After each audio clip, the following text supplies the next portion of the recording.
twins? That's impossible. I can't be pregnant. I'm a virgin. Blood tests don't lie, Miss Smith. What I don't get is how you didn't know that you're pregnant. Because I've never been with a man. I have never even had sex. I can't be pregnant. Well, this can't be happening. If my father finds out, he's literally gonna kill me. You should have died with your mother. Hey, what's up with all the ruckus? Your daughter tried to attack me. What? No, I didn't. She hit me first and was bad-mouthing Mom. You can't behave that way to your mother. Apologize. She's not my mother. She's my stepmother, and I'm not apologizing. I didn't do anything wrong. Go to your room now.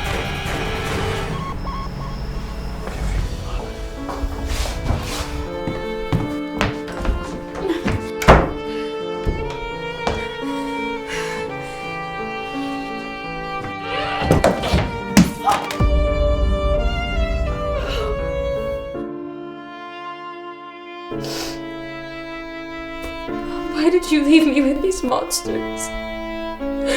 All they do is hurt me every day, and Dad just takes their side.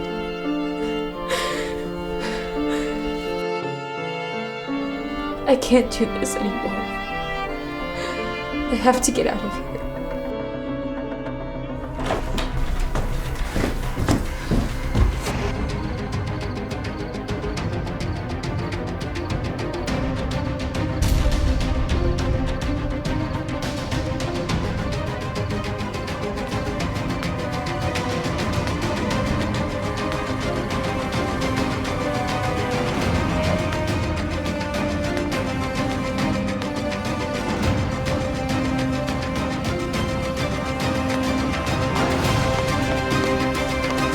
Hey, what do you think you're doing?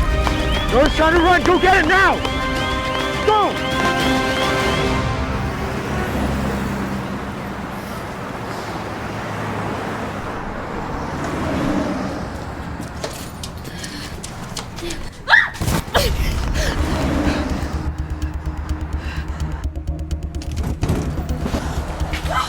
Gosh, you gave me a heart attack. What are you doing down there anyway? I fell down, obviously.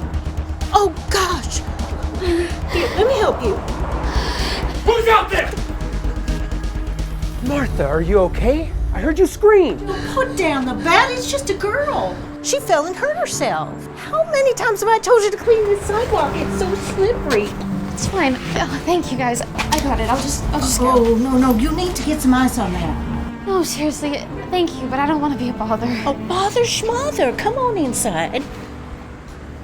Okay, thank you.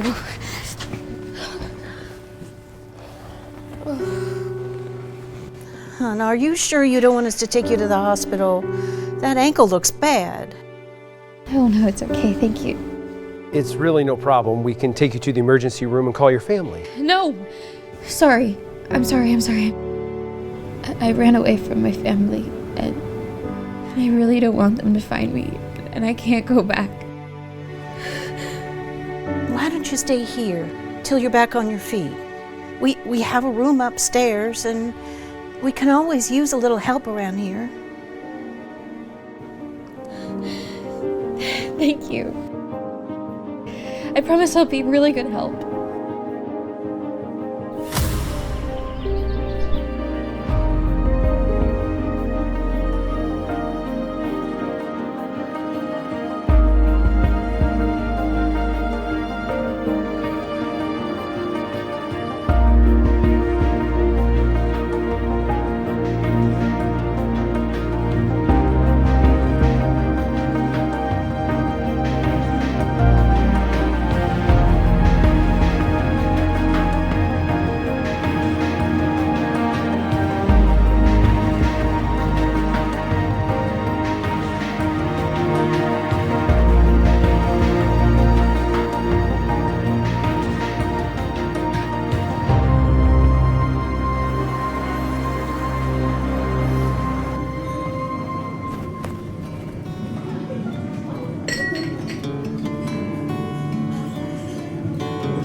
Hello. Hi. What can I get you? Coffee. Black. Okay.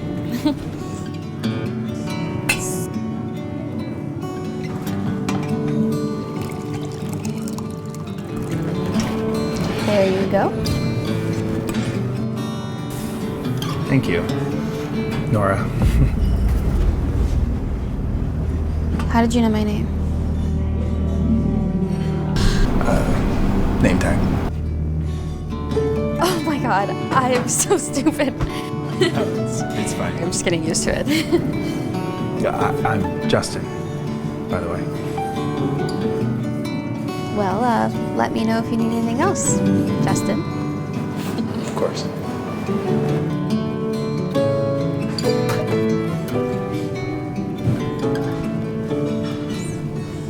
More whiskey?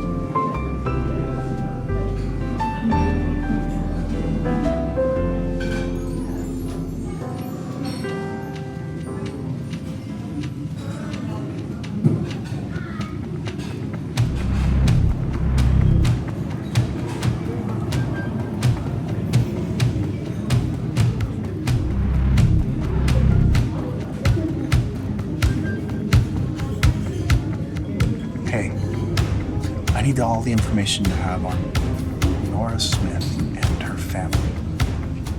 As quickly as possible. Thanks.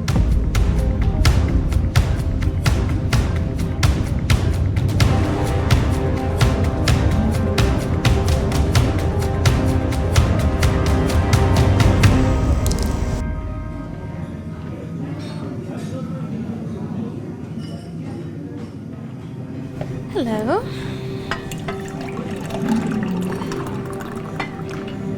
Your usual. Nora, Yeah? Is everything okay? You look, yeah, there's something I need to tell you. Your family, I know that you're trying to hide from them. but how did you know that? Well,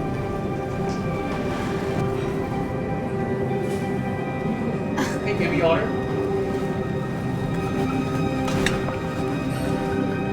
Hi. latte. Yeah, I'll do a latte as well, please. Yeah, of course.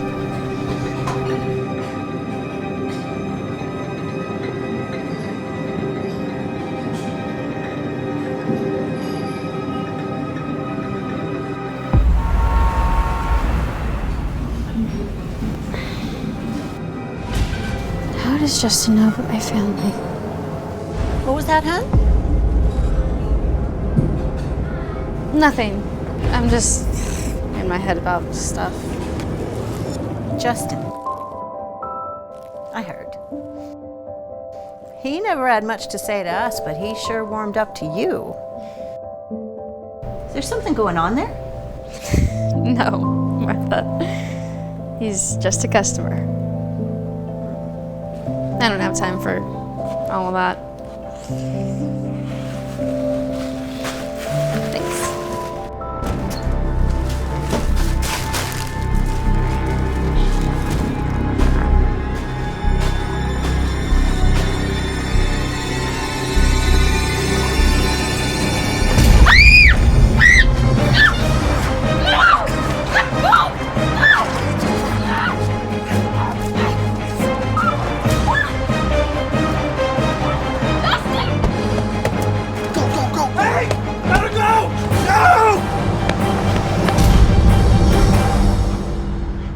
Nora!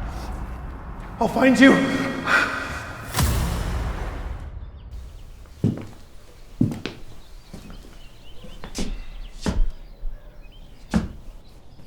Nora. Good morning, Nora. Dad? Hello, Nora. How did you find me? Why did you bring me back? Do you really think I was going to let my daughter fester in some broken down, beat up diner? So you stalked your own daughter? Stalking, I like to think of it more as a father's concern. I have always tried to give you the very best in life. By letting your wife beat me. Well, Wendy's a little temperamental. Well, if that's all you have to say, then let me go. I'm afraid not, Nora.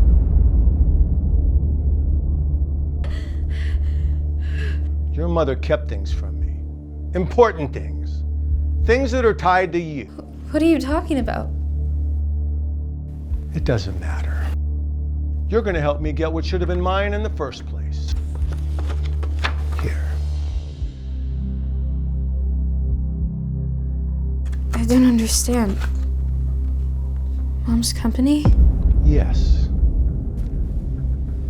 Sign it. No. Excuse me? This is mine. My mom's last gift to me. It's not yours. I'm not giving it to you.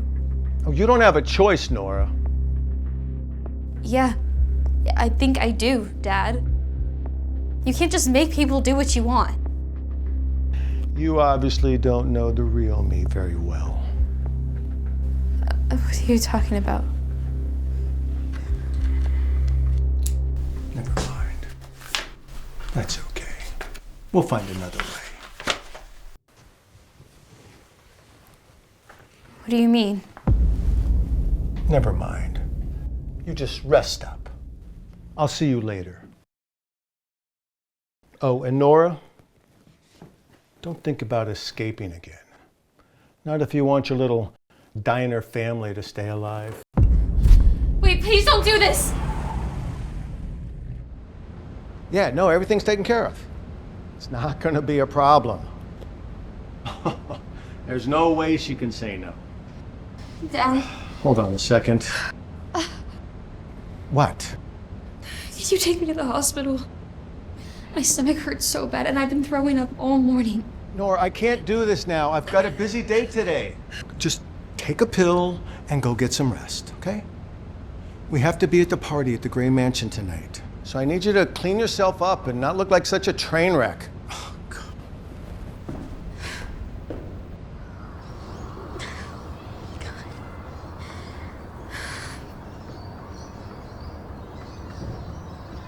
No. That's twins?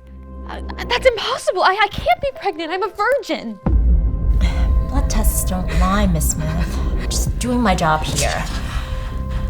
What I don't get is how you didn't know that you're pregnant. I have never even had sex. I can't be pregnant. Oh my God. How is this possible? This can't be happening. If my father finds out, he's literally gonna kill me. Doctor, we can get rid of it, right? But termination is not an option at this stage. Already 10 weeks along, and with your current health condition, attempting it could be fatal.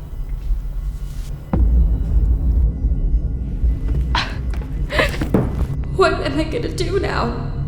Should I run away again? What if Dad does something to Joe and then Martha? Even if I run, where will I go? What am I gonna do with these babies?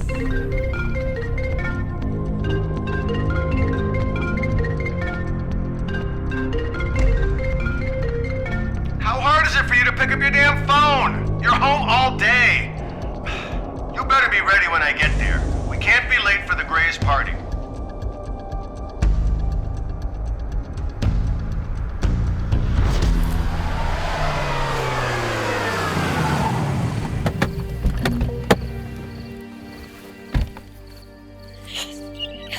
I'm so excited for this party, Mom. Remember, keep your eye on the prize. Of course. By the end of the night, Anthony Gray is going to be mine. Ugh. But why did Dad have to bring that bug up? Every party needs entertainment, doesn't it? Now look, tonight's really important for us, so don't embarrass me, okay? What? Dad, why are we here? Just shut up and keep walking, all right?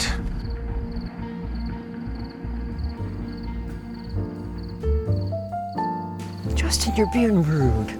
Eyes away from your phone, please. I'm sorry if my important business deals are getting in the way of this ridiculous party, Grandma. Justin, all work and no play make Jax a dull boy. Now, hasn't any of these gorgeous women caught your eye? You're crazy if you think any of these women here are gonna catch my eye, Grandma.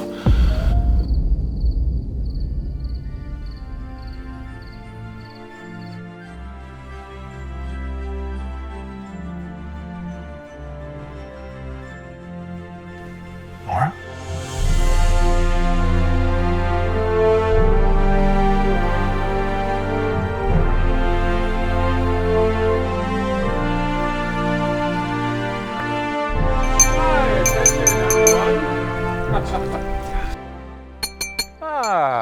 Yes, please, thank you.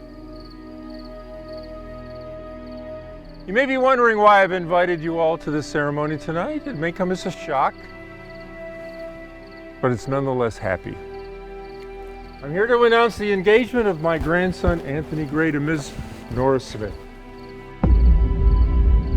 You will bear the next heir of the Grays. What? Engagement? Henry, what's the meaning of this? An engagement? Just be glad we're getting rid of her. Angela will find a better man. Mm-hmm. What? Come here, Miss Smith. No, Dad, I don't want to do this. You'll be fine. No, Dad, I don't want to. No. Go, just go.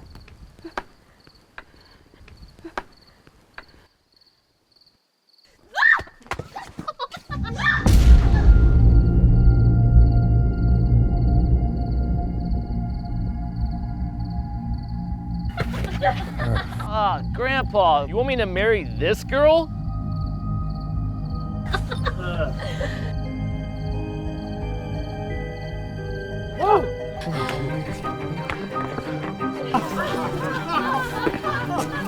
You all should be ashamed of yourselves. What's wrong? Just...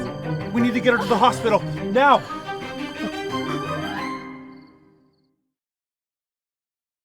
Where's my daughter? Nora Smith. Mr. Smith? What? Nora's pregnant. What? You little witch! You're pregnant? Do you have any idea what you've done? Dad, please let me explain. Explain what? How you got knocked up like a stray cat? Please, I want to know who the father is. Now! I don't know. Who's the father? I don't know. I don't know. Don't know. You are your mother's daughter indeed. I should have known. She was such a fucking slut. Dad, do not bring Mom into this, okay? I don't know how this happened to me. No idea you're lying. I want to know. Henry! I trust you understand the delicacy of the situation? Of course, Mr. Gray, of course. Yes, I promise you we'll handle this with the utmost discretion. Promise you. See that you do. I don't want this little blunder tarnishing the Gray name. No, of course not. Thank you.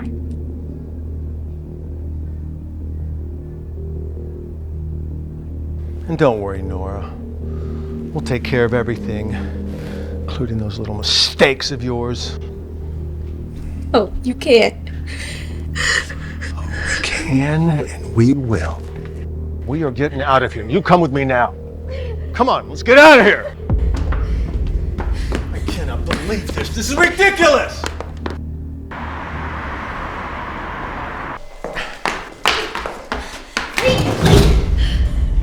This is where you'll stay.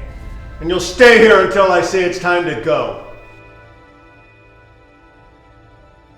Give me that. So that's it. You don't care about what I have to say? Or what I want? Why do you hate me so much? You remind me so much of your mother.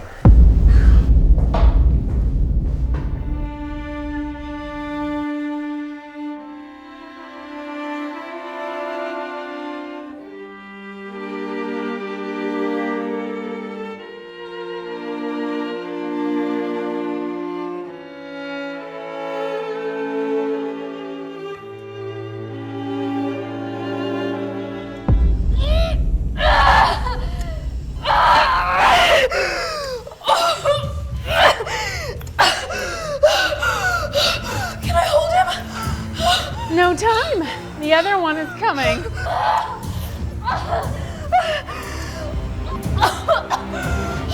Hey! Wait! What are you doing to my baby? Doctor, save him! Push harder, Nora! Harder!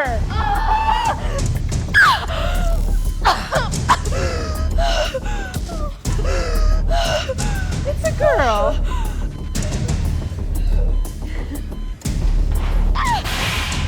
Oh my.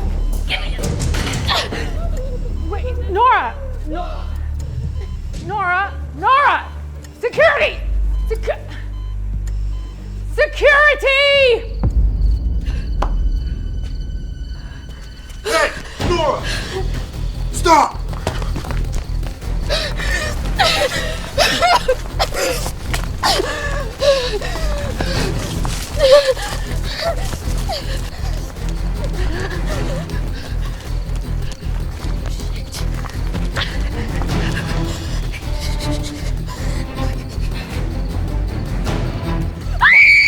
Get in the car! Let's go! Let us go, please! I can't! Mr. Smith's orders, I'll get in trouble. Please let us go! Just say you couldn't find us. I'll run far away. I'll never get back, please! Come on, Nora! I said no! I didn't want to have to do this.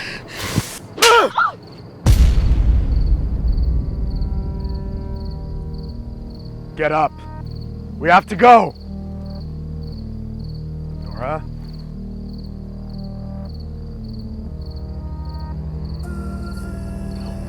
Nora, wake up.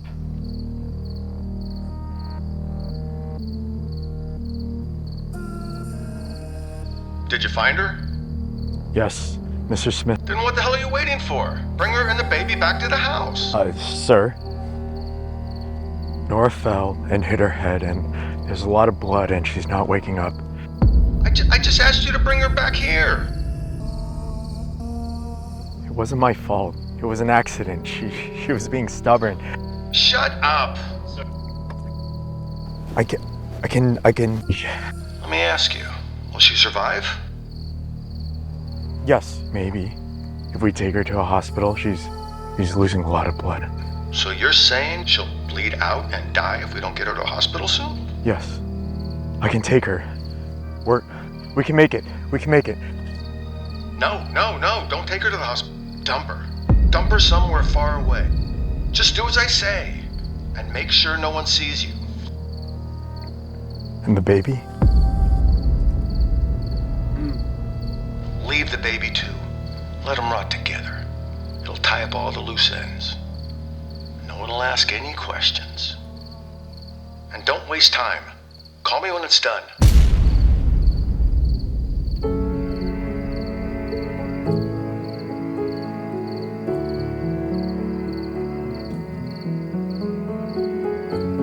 Our love is a painting on the wall. I am the shadows, you're the storm. Wherever the wind blows, I move along. We're perfect together, but I can't change the weather. It's somewhere in peace. Maybe one day we'll let the sunlight in. Mr. Smith! Mr. Smith! The evidence. Please, one at a time. Is it true that Nora had run away with her illegitimate child 8 years ago? And if they're dead, how come no bodies were found? Was she murdered? Did you even try to find her? Please, have some discretion, people. I've lost my daughter. Don't you think I would have done everything in my power to find her? I just found out now myself after 8 years that my daughter's dead.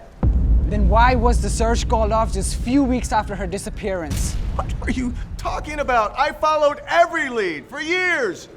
I lost my daughter. I did everything a father could do. If that's the case, how come we weren't updated in the first few months? I'm not gonna stand here and let you make accusations. We just wanted to keep things private. I lost my daughter. My family deserves peace. Smith, we need to know the truth. To know about the evidence. We'll put out a statement or a press conference soon, okay? But not now, not today. Please, let us have some peace. Mrs. Smith, please, one more thing.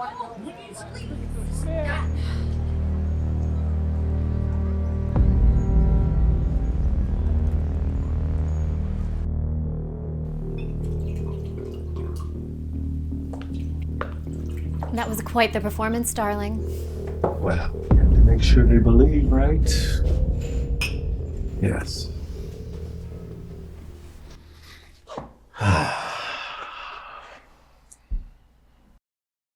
I'm worried, Henry. Announcing she's dead? We couldn't find her body. What if she's alive? What if she comes back looking for the boy? And the company, legally, it isn't ours. They didn't find anything, and there's not a trace of her. Anyway, according to Yvette's will and the company bylaws, if the legal heir doesn't come forward to claim the company within 8 years, it passes on to the next in line. And that would be me. As Nora's father, I now own the company. And she's not coming back. I hope you're right. Yes. Let's go celebrate. What should we do? Fancy dinner.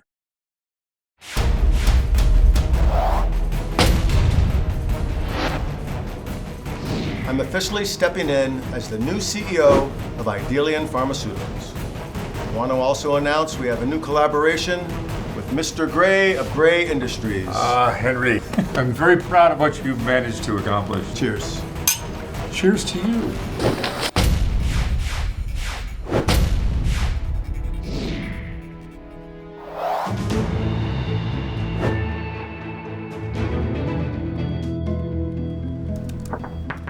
What?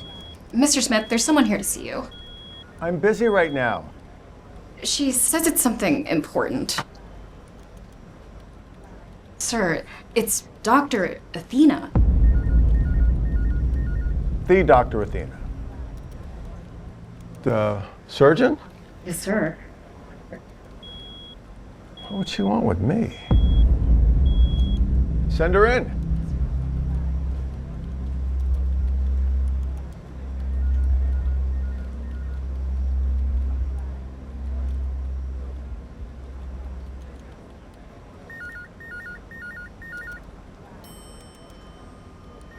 Dr. Athena, Mr. Smith is ready to see you now. Oh my God! Jesus! You watch where you're going? Well. Who knew I would be running into a beautiful little thing such as yourself? Today must be my lucky day. Oh, my apologies. I'm Anthony Gray, the heir to the Gray Industries. And you are? I must say I'm quite disappointed. You don't recognize me, Mr. Gray? I'm afraid I don't. But I'm pretty sure if I have met you before, I don't think I, or anyone else for that matter, would forget a woman like you. Well, it was a long time ago. And I did look very different. Well, my fortune then. I get to see you again, gorgeous. Come on, don't torture me. Tell me your name. I think I'm gonna have to torture you a little bit longer. But I'll see you around. Oh, wait, hold on. Wait, just... Anthony, babe. You know, it could... give... What? Always around? Hi. Dr. Athena. It's a pleasure. Heard so many good things about you. Please have a seat. Can I get you some water, coffee, anything? No, I'm good. Thank you. So, I was just reading the newspaper about your latest successful surgery. Quite impressive. Thank you, Mr. Smith.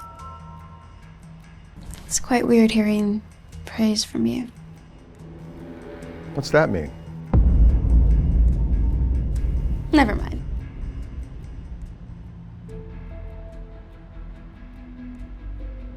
So, what can I do for you?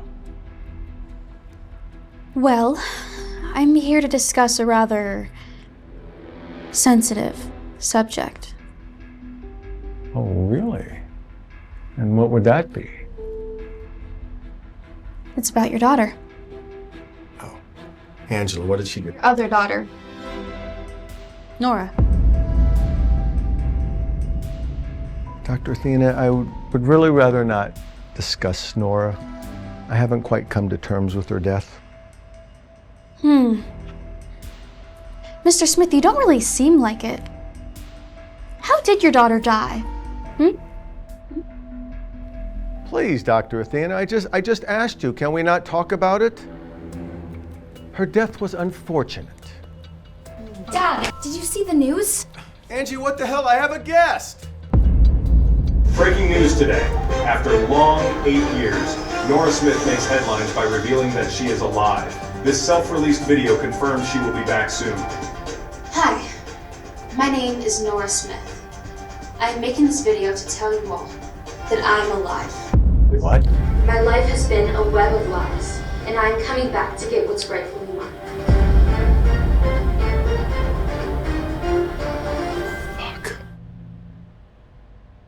God.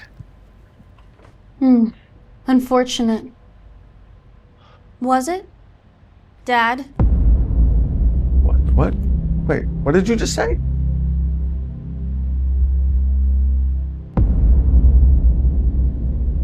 Nora, what? I must say, what a performance you put on there. Did you really think you could just escape everything and leave me like the piece of trash you thought I was? Where is my son? Tell me. Oh, Nora. What? Did you really think you could just come in here and start demanding things? No. I am not here to play any more games. Tell me where my son is. Well, that comes with a price. Sign over your company and maybe we can talk about it. Never. I killed you once and I'll kill you again. The whole world barely thinks you're even alive again. Yeah, Nora, don't be stupid. I told you I'm not playing games. I recorded our whole conversation. Give me that! One click of a button, the whole world's gonna know what you did. Tell me where my son is. I buried him right after he was born. No, you didn't. Yes, I did. He was worthless, just like you. No, you didn't! Stop! Let go of me! Get her out of here! What the hell?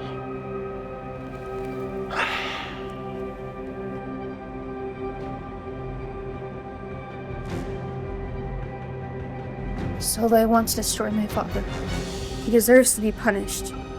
Justin Hunt is looking for you. What? About your son, he's not dead. Wait, are you sure? 100%. I overheard your father talking to someone over the phone. Then where's my son? From what I understood, they don't know either. But that doesn't make any sense.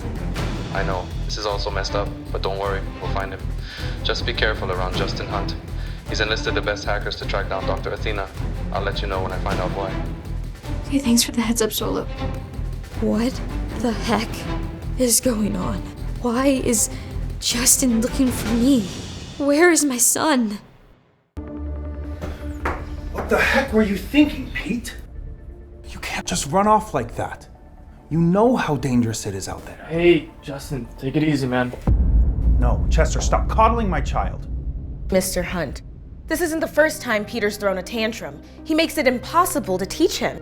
He refuses to apply himself, and frankly, I don't know how a Hunt child could be this stupid. Whoa, it's a little harsh, Mrs. Cooper. I mean, it may not be the Hunt gene. It might have to do with his mother's inferior. You're here to teach, Mrs. Cooper, not pass judgment on my son or his mother. I'm simply stating the facts, Mr. Hunt. Pete's behavior has been... Shut up! Hey, buddy. What's going on? Are you having trouble with your lessons?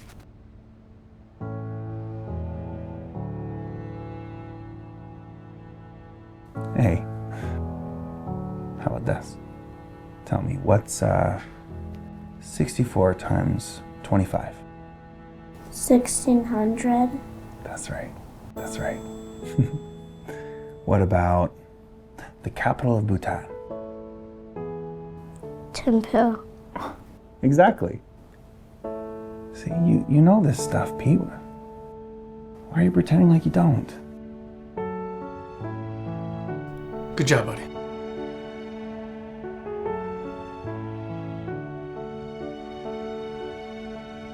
Look, you're a smart kid, son. Nobody can make you think or feel otherwise. And nobody's opinions of you matter. Okay? Look, I know I've been really busy with work lately. But I promise I can do everything I can to be here more. Okay? Okay, Dad.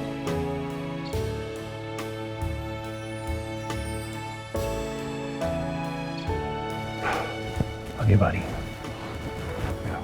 I gotta talk with your teacher a little bit more. Why don't you go to your room for a bit?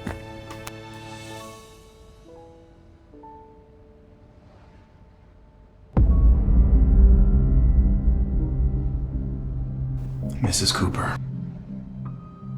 you won't be tutoring anymore.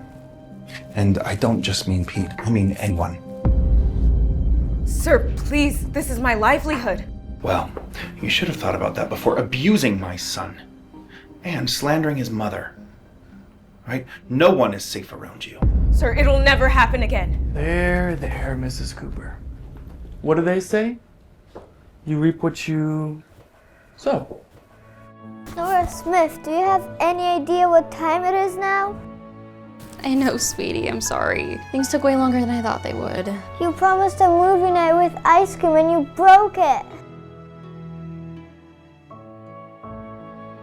I promise I will make it up to you, okay? No, you must be punished. Is that so?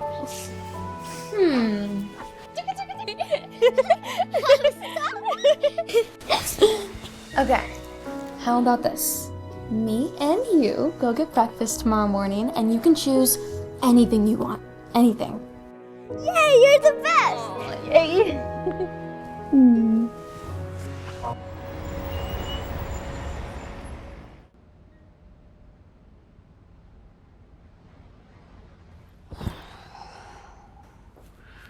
The Wicked Witch is gone. Poor Pete. Hey, don't worry, Pete will be fine. I must say though, I was a little shocked when you stood up for his mother like that. Thought you couldn't stand her. Well, nothing's changed. If I find her, I'll destroy her myself. Anyways, how goes the hunt for Athena? We're close. We should find her any day now. We need to find her ASAP. All right, we can't go back home until we do. Pete's not safe.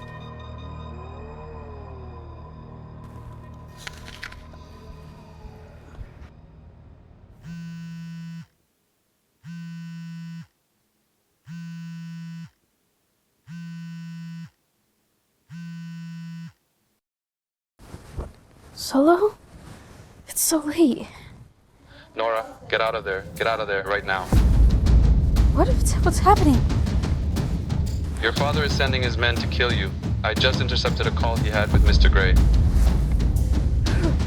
Hey, wake up! We gotta go! Come on, we gotta go!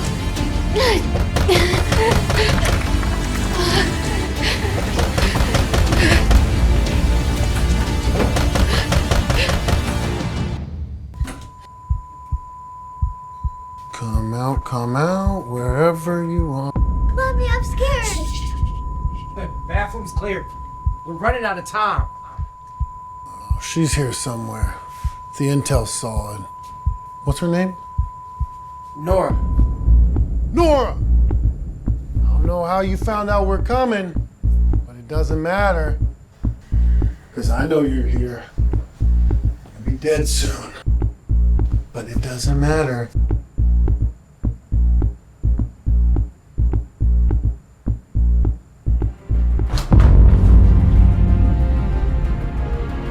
Walk out of here before you regret every second you stay in this room.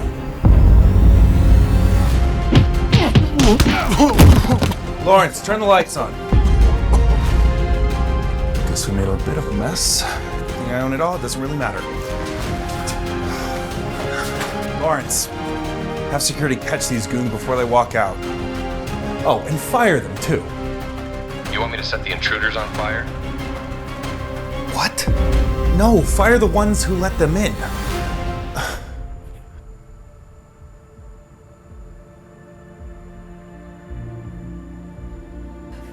Nora? Justin? Do you know him, Mommy? Yeah, sweetie. He's an old friend. I'm also the guy who owns this hotel. How did you know we needed help? Well, I was just in the suite next door and I heard some commotion and figured I'd come check. But don't worry. I'll make sure they never bother you again. Thank you. Yeah, thank you. Justin, you saved us.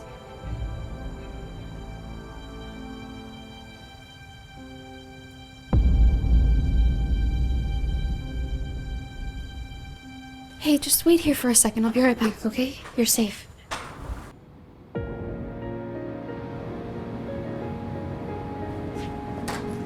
Justin, wait. Stop! What? Look, get out of my way, Nora. I don't have time for this. Why are you being so cold to me? Why does it matter how I'm behaving towards you? It matters because we're friends. Are you not happy to see me?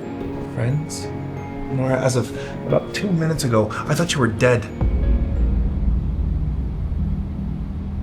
Justin. No, save it, Nora. Okay? I don't need an explanation. And frankly, I don't care.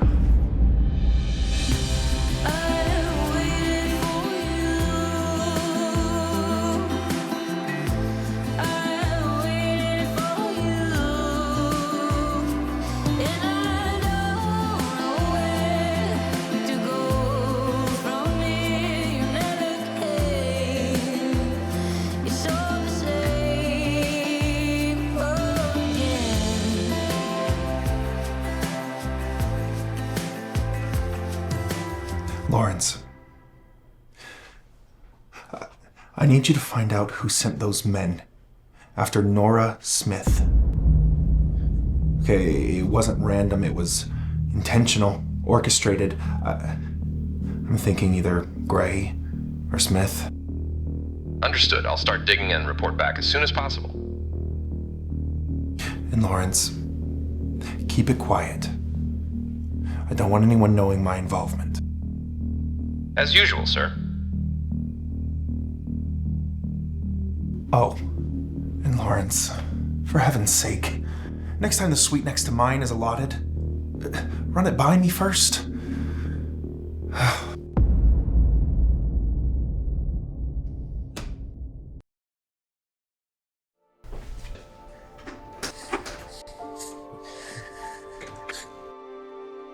Mommy, I'm scared. What if they come back? Hey, listen, okay? I'm not gonna let anyone hurt you. But they were so mean, Mommy. What if they find us? Maybe they're not gonna find us. I won't let that happen. I'm gonna do everything I can to keep you safe. Promise? Yes, I promise.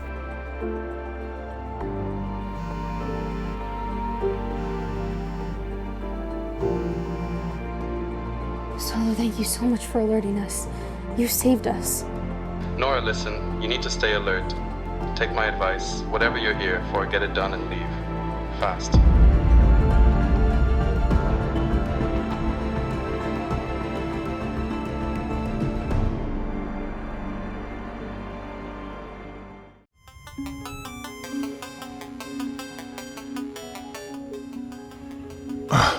Chester, where are you? I've got a meeting in 15 minutes and you're supposed to be here to watch Pete, you idiot!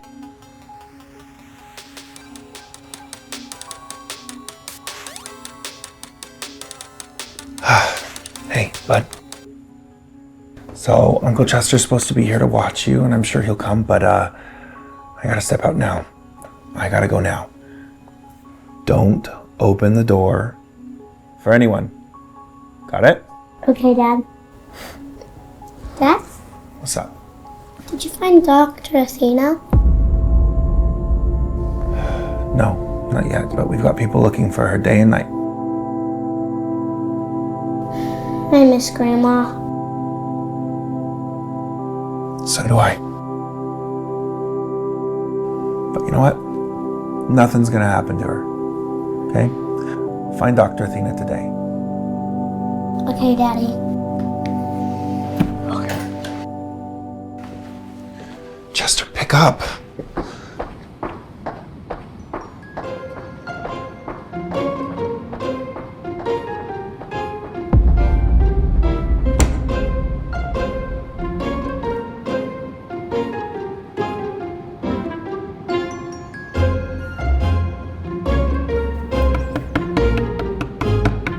Open up! It's me, Cherry. I live next door.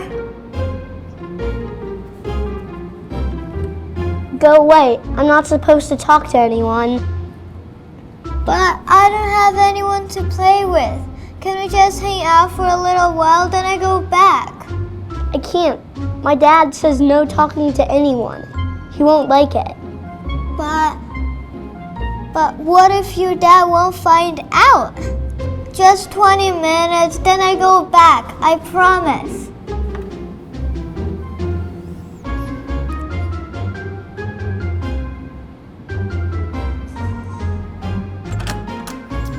Promise? Promise.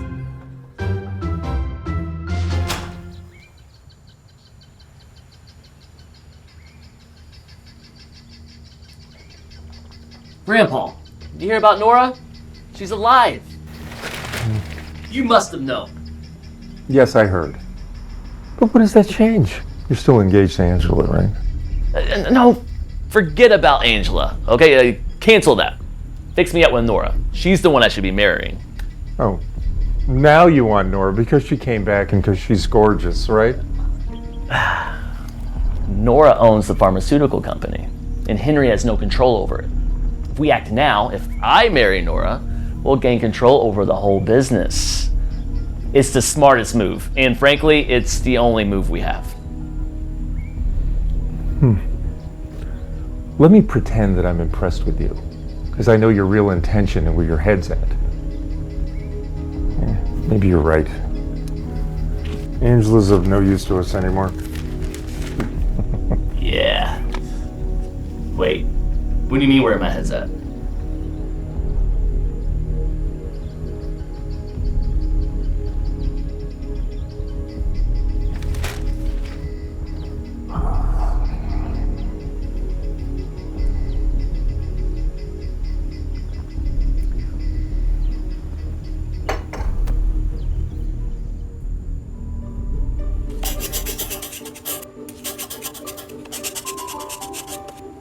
Wow, I don't know anyone who could draw dinosaurs so perfect. Thanks, but I think your dinosaur is even cooler than mine. Really? I don't really think it is so perfect. Can I draw a tiny dinosaur on your arm? Show me your hand. I can't. My dad doesn't like it when I get messy. How about this? I draw it on your arm, you will cover it with your sleeve, and your dad will never find out. Well, what if he does find out? Just a tiny dinosaur on your arm, under your sleeve. It will be our secret, I promise. Okay, just a small one.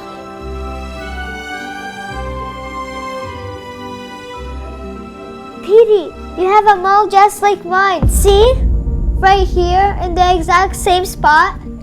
How is this possible?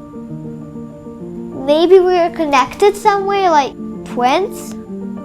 Twins? Me and my mom came here to find my brother. Maybe it's you.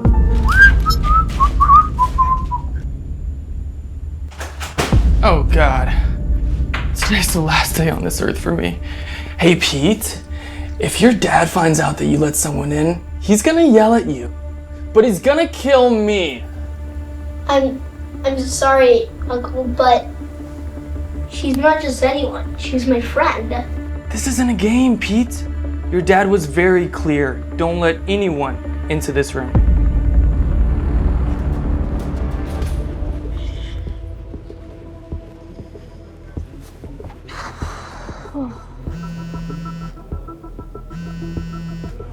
Solo? What's up? Nora, listen carefully. You need to be cautious. Justin's gone into overdrive. He's appointing several investigators to track down Doctor. What? But I need more time. And it seems his money's working faster than your time. They're closing in and you won't be able to stay hidden much longer. But I can't reveal myself yet. My mother's company is still under my dad's control. I get that, but you can't keep juggling everything, Nora, not anymore. I've never asked what your issue with Justin is, but if it's not something huge, you need to end it now.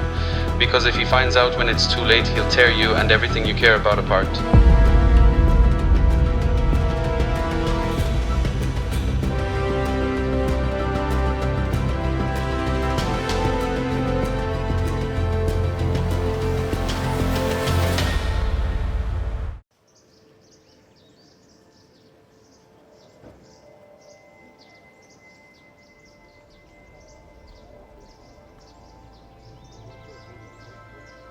So, what was so important that you wanted me to come here, Nora? Okay, first of all, I'm gonna need you to watch that attitude. Because I haven't done anything wrong. So I'm not gonna let you sit here and talk to me like I'm some stranger, Justin. Well, you are a stranger, Nora, to me. What are you talking about?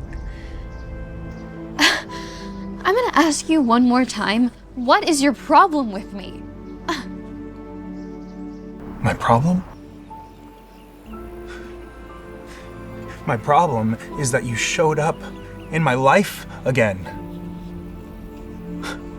So I'm gonna need you to, maybe leave. This time longer than 8 years. If you really care about my problems. Is this some kind of joke to you? Do you have any idea what has happened to me? What I've been through? I don't need to know what you've gone through, Nora. But I know one thing. You're alive.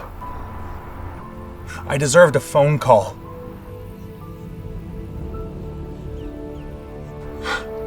I was helping you with your family, Nora. And then you just left? No goodbye, no explanation, nothing. One call. I thought you were dead, Nora. It wasn't like that, Justin. I never meant to hurt you, I swear. Okay? I was so scared and I was trapped and I didn't know what to do. My father, you have no idea what my father was doing to me. My life was falling apart. I was terrified. Save it. Okay? I'm not your escape anymore. What are you talking about? You don't understand? Or don't you remember? I helped plot your escape from your father. Because you were getting married to the man you didn't want to be with, carrying the child of the man you did?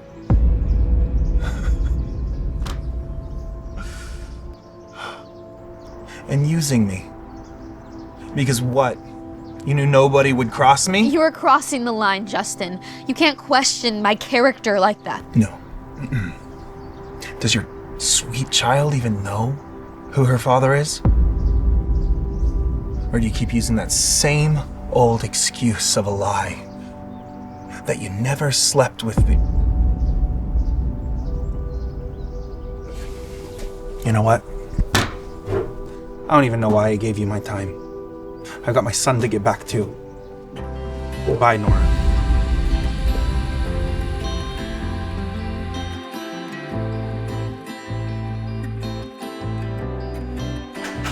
Oh God. Today's the last day on this earth for me. Hey Pete, if your dad finds out that you let someone in, he's gonna yell at you, but he's gonna kill me. I'm sorry, Uncle, but she's not just anyone. She's my friend. This isn't a game, Pete. Your dad was very clear. Don't let anyone into the suite. I'm sorry. I didn't mean to cause any trouble. I live next door and me and Pete just found something really strange. Find what? A camera? In this room? Is Justin watching? Justin, I am so innocent, okay? Calm down. I'm talking about this birthmark. See, we both have one in the exact same spot. We actually might be twins. What? Twins? Huh. This is insane. I don't even know what to think anymore. Oh, what? We are telling the truth. I have a long-lost brother. Please, Uncle Chester. She's not a stranger. And she knows something about Dad that I think you should hear. You need to hear her. Knows what? What are you talking about? Last night, Petey's dad saved me and my mom from some man tried to hurt us. And I think he has feelings for her. Huh. What's your name? Cherry, right? Kid, I think you need to go back to your suite and never meet Pete again. Not even me. Are you kidding? Justin? Having feelings for someone? That's a good one. I saw it in his eyes. And my mom said they were friends 8 years ago. What's your mom's name? Nora Smith. The Smiths. I also saw that in the news. Nora Smith's return. Uncle Chester, you need to help us bring Mom and Dad back together. Look, if what you're saying is true, then I'm with you in bringing them back together, okay? What the heck, Pete? You're already calling her mom? Clean up these toys. And don't tell your dad.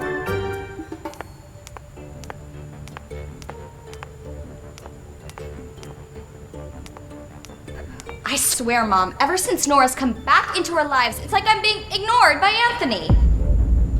Angela, you need to take a breath. Maybe you're overreacting. Overreacting? Are you kidding me? He is ignoring me like he's got nothing to do with me. We need to figure out a way to stop Nora from reclaiming the company. Are you really concerned about the company right now? Nora is ruining my perfect engagement. And what do you think Anthony is marrying you for? Now that Nora's back, he knows that she's the rightful owner of that company.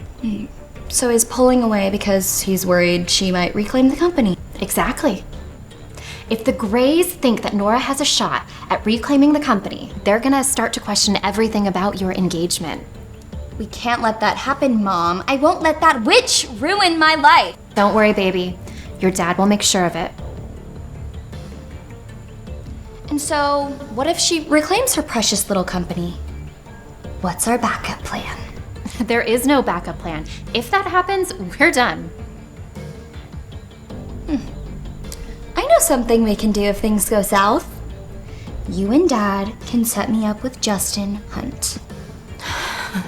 Honey, if you want us to stay alive, erase that thought from your mind. It'll never happen, not even in your wildest dreams. Trust me on this one.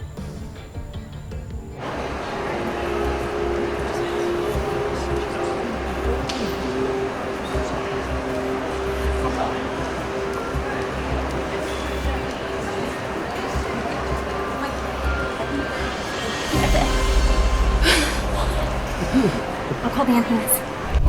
No, we can't wait for an ambulance. We have to act fast. What are you gonna do? You're not a doctor. We need to wait for the ambulance. Elevator's next. We can't wait for an ambulance. You don't understand. This is a hotel, not an ER. If something happens to him, we'll be liable. You're not trained for this.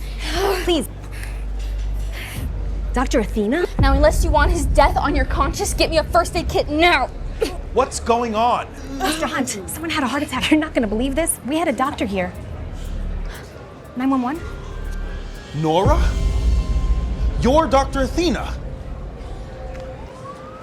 Wait. Nora. Wait. Why did you hide the fact that you were Dr. Athena from me? Well, I was gonna reveal it to you today, but you messed that up yourself, so. Well, you being Dr. Athena doesn't change anything. You still should have contacted me, Nora.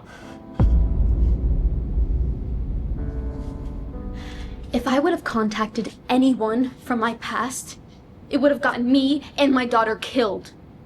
Justin, the day that I met you, my entire life turned upside down. My father took me. I found out I was pregnant with twins, and then before I could even process, I was engaged to this Anthony guy.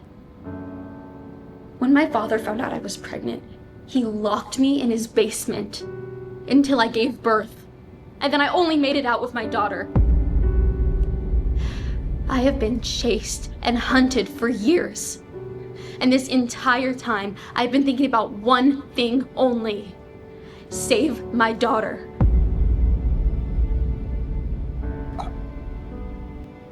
Nora, I'm so sorry. So why were you so desperate to find Dr. Athena, huh?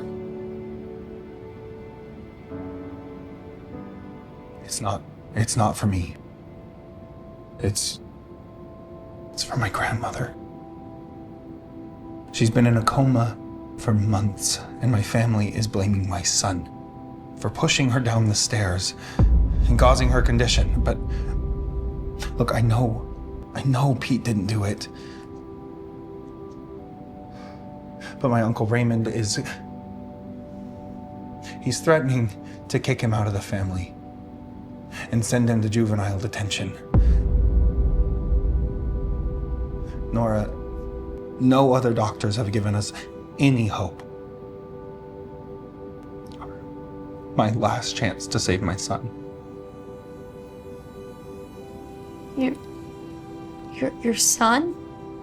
Yes, my son Pete. I know he didn't do it. But the only person that can confirm that is my grandmother.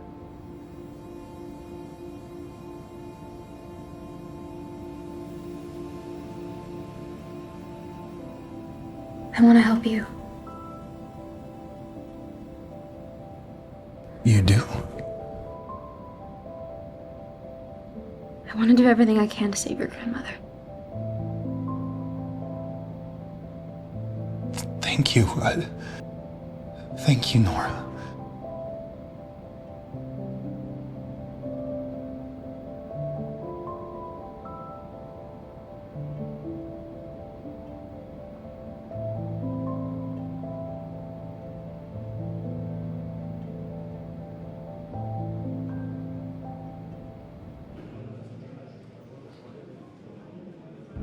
Uncle Raymond?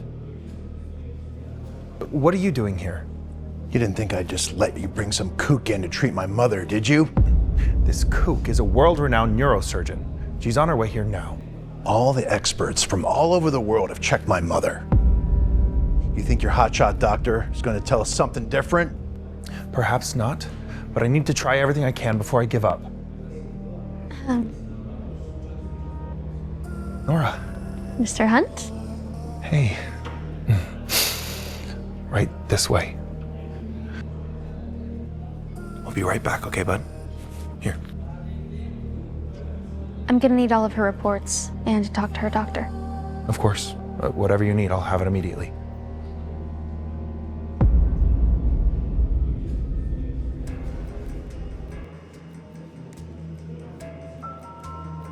You did it, didn't you? Huh? You pushed her straight off the stairs. I saw the surveillance footage. I didn't. I was... Stop lying to me, boy. Your father's not going to be around all the time to protect you. So you better admit the truth now. I didn't push great-grandma downstairs. I didn't. Explain the CCT footage. You're the one who's lying. I know you were there that day. My mother. Now you're spinning lies against me? Tell me. Who's teaching you how to do this? Justin? Or your mysterious mother? You bet. Get your hands off of my child. Is everything okay? Why are we yelling? You saved my grandma. Mom, please.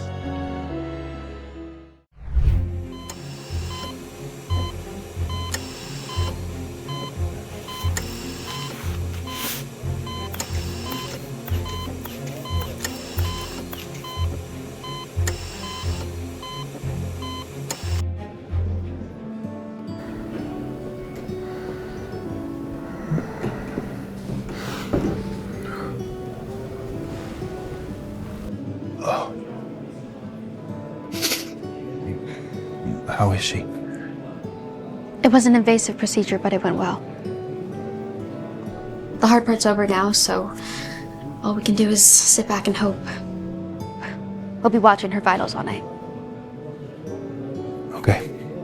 Of course. You guys should go back and get some rest. You look like you've been hit by a truck. Yeah. Well, we'll wait until whenever you're ready. What?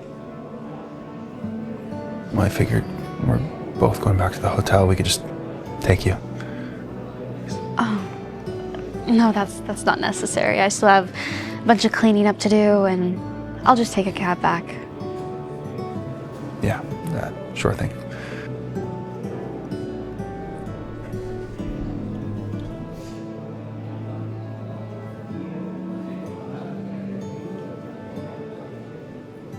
Did you change your mind? No, can I ask you something that's been bothering me for a while? Yeah, what's up? Let's just go over here.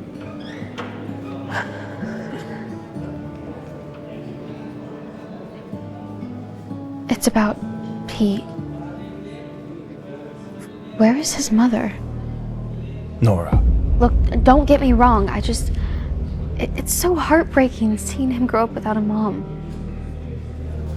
Trust me, I know how it is. And I could just see it in his eyes when he calls me mom. Doctor, I appreciate your concern.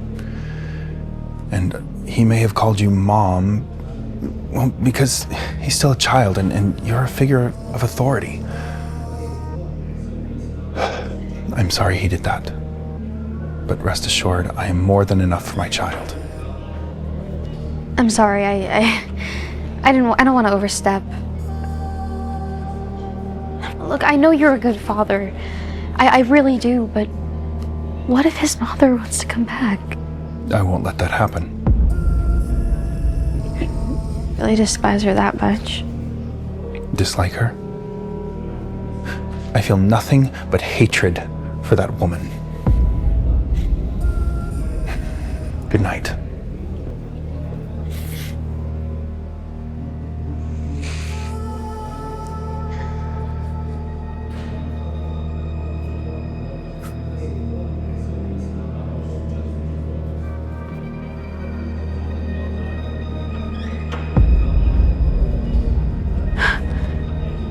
My mother ran away? Why?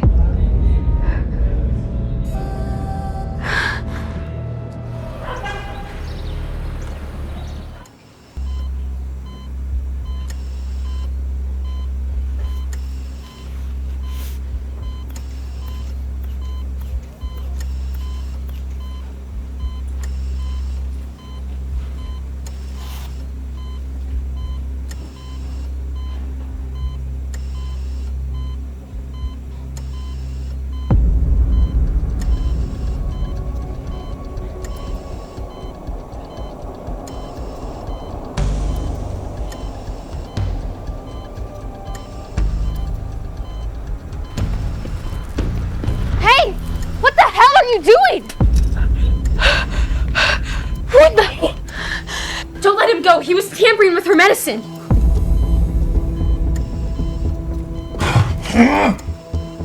It was you, wasn't it?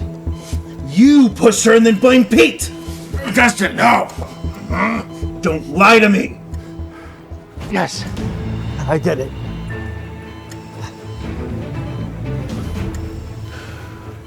One question. Why? Because I wanted my son to be the successor of the Hunt Empire, not you or your son.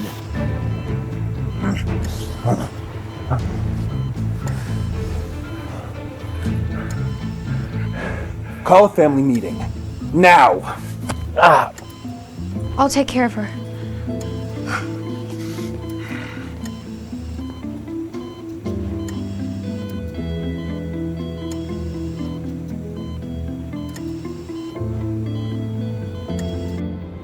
Mommy, are you okay? You look tired.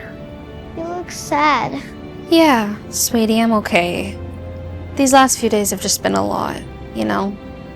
But now that I have my cherry time, I should be all right. Oh no. What, sweetheart? I forgot my dinosaur. Oh, my crocodile. Can I go get it? Yeah, of course. Here, just be quick. I'll be right back.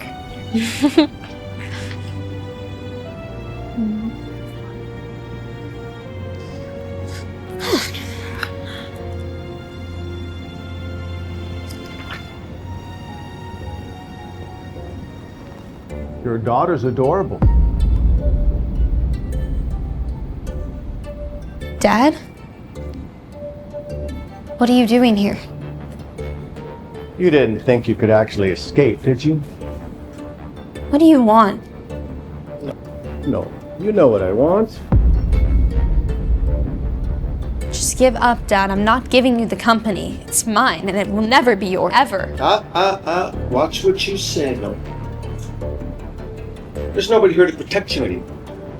Not even the great Justin H. Just can't figure out why he's helping you. Maybe. Because we're not all selling our souls for money like you, Dad. Yeah, right. Justin's such a saint. How else could he have built his business empire in such a short time? What is your point? The point, Nora, is the guy you trust just might be the threat. Think about it. He knows a lot about you. There's something I need to tell you. Look, your family. I know that you're trying to hide from them. I deserved a phone call. I was helping you with your family, Nora and Kim. Nora. How did you know my name? Nora?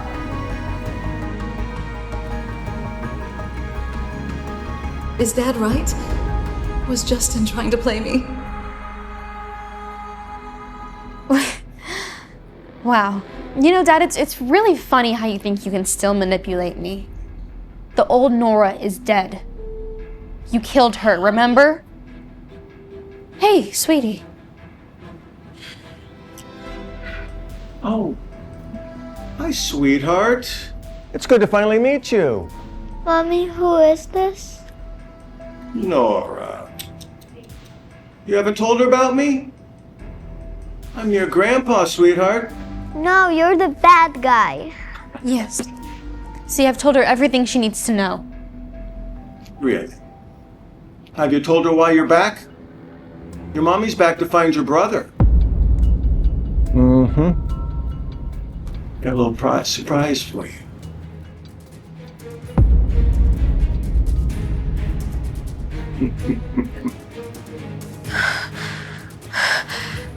Dad, is that my... Well, Nora, I'm tired of all this, Nora. Here. Sign this, and you can have your son. You can't be serious. Nora, I'm tired of all this. I know I'm a sellout, but you? Do you really value your company over your son? Hasn't he suffered enough because of your selfishness? Mom, no! Not right now, Cherry, okay? He's lying! Attitude. My brother! That's their smart move. Grandpa's lying! Harry, please! What are you doing? Stop! Stop! What are you doing? Stupid little girl! What's wrong with your child? What? I'm gonna have to ask you to leave. Do you have any idea who I am? I don't care. Please, you're being a nuisance to the rest of the guests. Please leave without causing a further scene. Fine. We'll see if you're working here next week.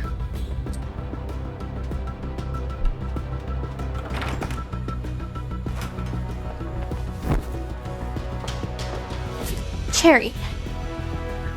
What the heck was that? Do you have any idea what... I'm sorry, Mom. I couldn't let you do it. But why? Your brother is with them. No, that's not my brother. Please stop throwing tantrum. I know who my brother is. Cherry, you better not be joking right now. It's Pete. Pete? Justin's son? What the heck are you talking about? We met and I went into his room and we have the same birthmarks. He's your son.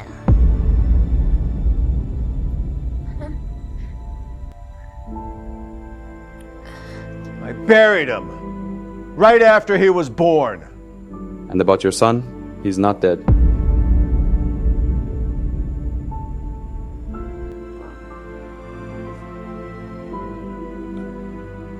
Mom, I'm so sorry. I should have told you. Please talk to me. You knew everything? Everything that I've been through.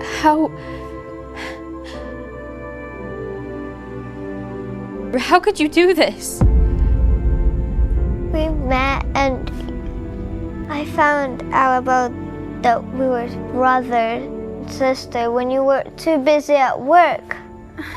That's enough, Cherry. Just stay here, or I'll be back.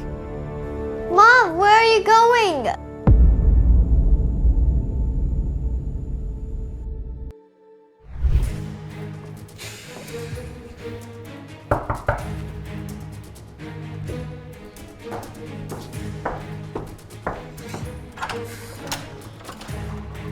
Nora, what are you doing here?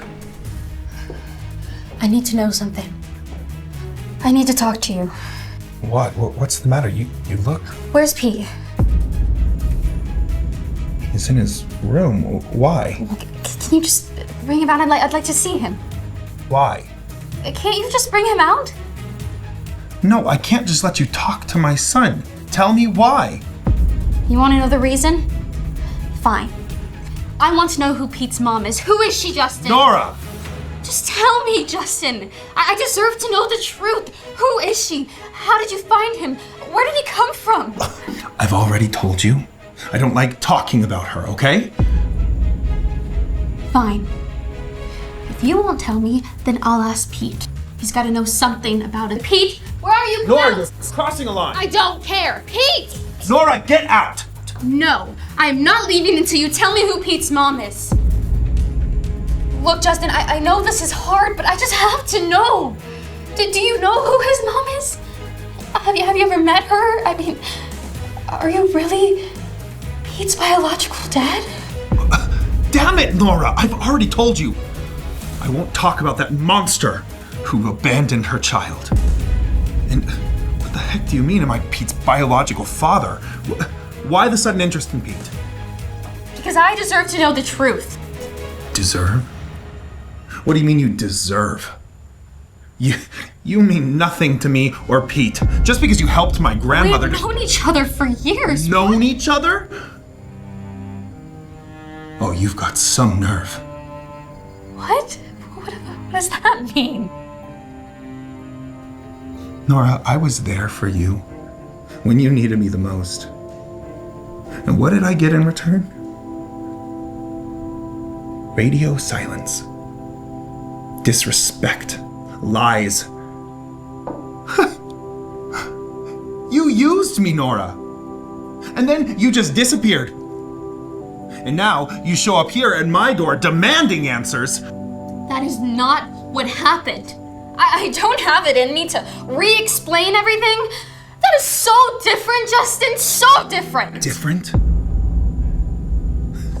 How is it different? Because it suits you? Because the great Nora Smith shows up and finally acknowledges my existence? Justin, do not twist this. This isn't about us. How is it not? You're standing here in my home, questioning my son and his parentage. You have, when you don't even know your own. What did you just say? You heard me. You're a coward. I'm not a coward. You are. You ran away. Just like your mother. What? You know about that? I know everything about you and your parents. Do you? Your mother was pregnant with you when she ran away, before she even married Henry. That's right. Henry's not your father. He was only ever in it for the money. He still is. That's why he killed your mom. That's why he's after you now. No, my mom, she did. Now, history repeats itself. Like mother, like daughter, a trail of fatherless. You know they warned me about you! And I didn't listen, but they were right! You are cruel. I just need to know one thing, and then I will get out of here. Do you know who Pete's mom is?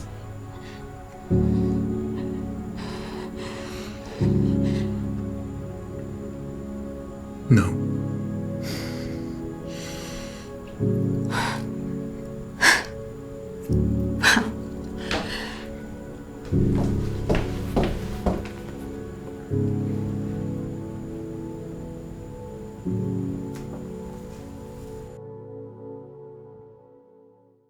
Miss Smith, why did you bring us here today? Love the hair. Thank you all for coming on such short notice. For years, Idealan Pharmaceuticals has been known as Henry Smith's legacy, but I am here to set the record straight. I recently discovered that Henry Smith is not my biological father.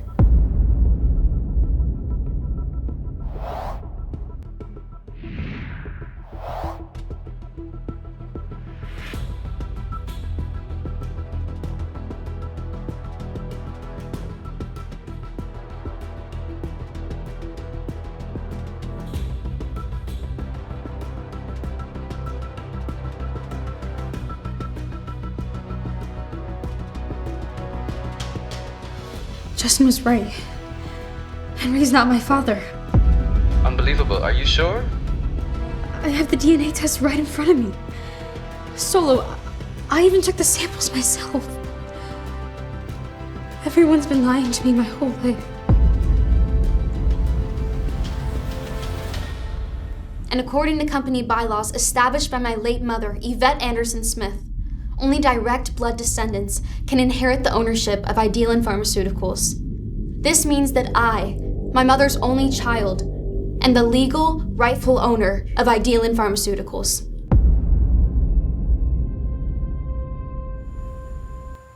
For years, Idealan Pharmaceuticals has been known as Henry Smith's legacy. But I am here to set the record straight. I recently discovered that Henry Smith is not my biological. You knew. You knew this whole time she wasn't yours, didn't you? No. I can explain. What's with the luggage? I'm leaving you, Henry. What? No, you can't. Oh, you don't expect me to stick around with a penniless man, do you? No. I'll find a way to get the company back. I promise, okay? Come on, I did this for us. We're a team, remember? No, you didn't. You did this for you. Otherwise, you wouldn't have lied to me our entire marriage. I can explain, okay? I can explain. I don't care. We're done. I'm done. You can't leave. We have a prenup. Oh, you did this all for us, huh? You know what? I spoke to my lawyer. She said our prenup can be proven disvalid because of your deliberate deception.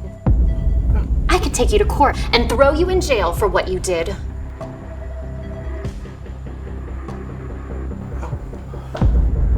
Angie, please. You can forgive me. This is what you get for lying to all of us for 25 years, Dad. Let's go, sweetie. Oh, God.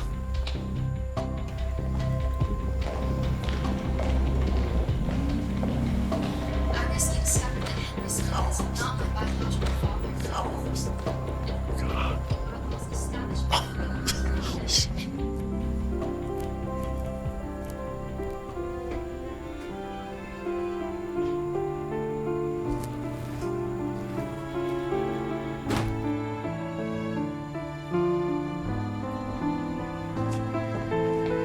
Mom, where are we going? But what about Pete? Are we going to get him? But he's my brother. He has to be with us. Cherry, just pack your things, okay? But you're his mom. Cherry, stop! Please.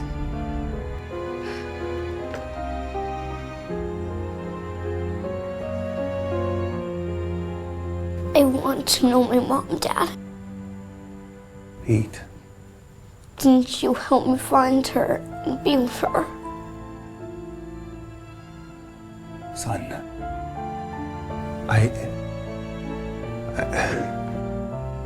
Why did you have to be so mean to Nora and Cherry? They're leaving because of you. Son, she's not your... I hate you.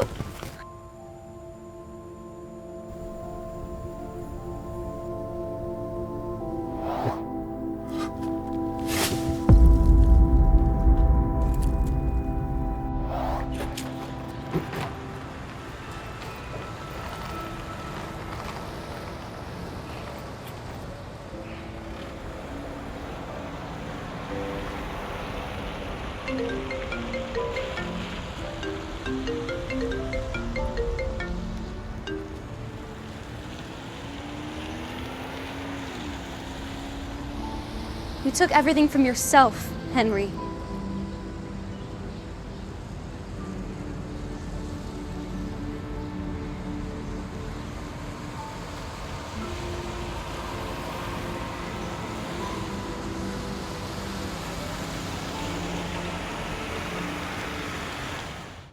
I sent a voice message to Solo before I confronted my father, Henry.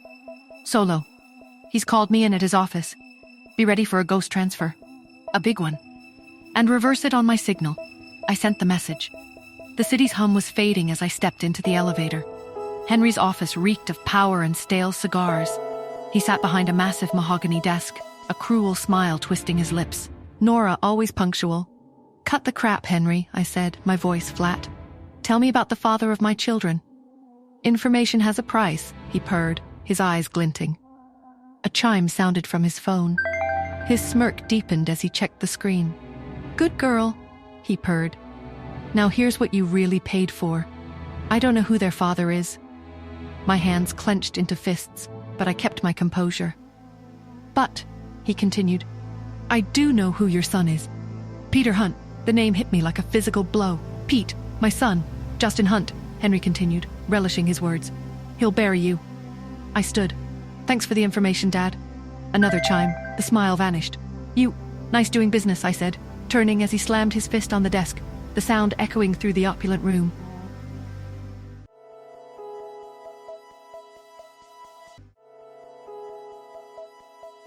That night, Justin sat in his dimly lit apartment, his phone vibrating on the counter. He answered immediately, his voice softening. "Hello, Grandma. How are you feeling? Did you settle in?" "Much better, Justin," his grandmother's warm voice replied. "Now tell me, how's my darling Pete?"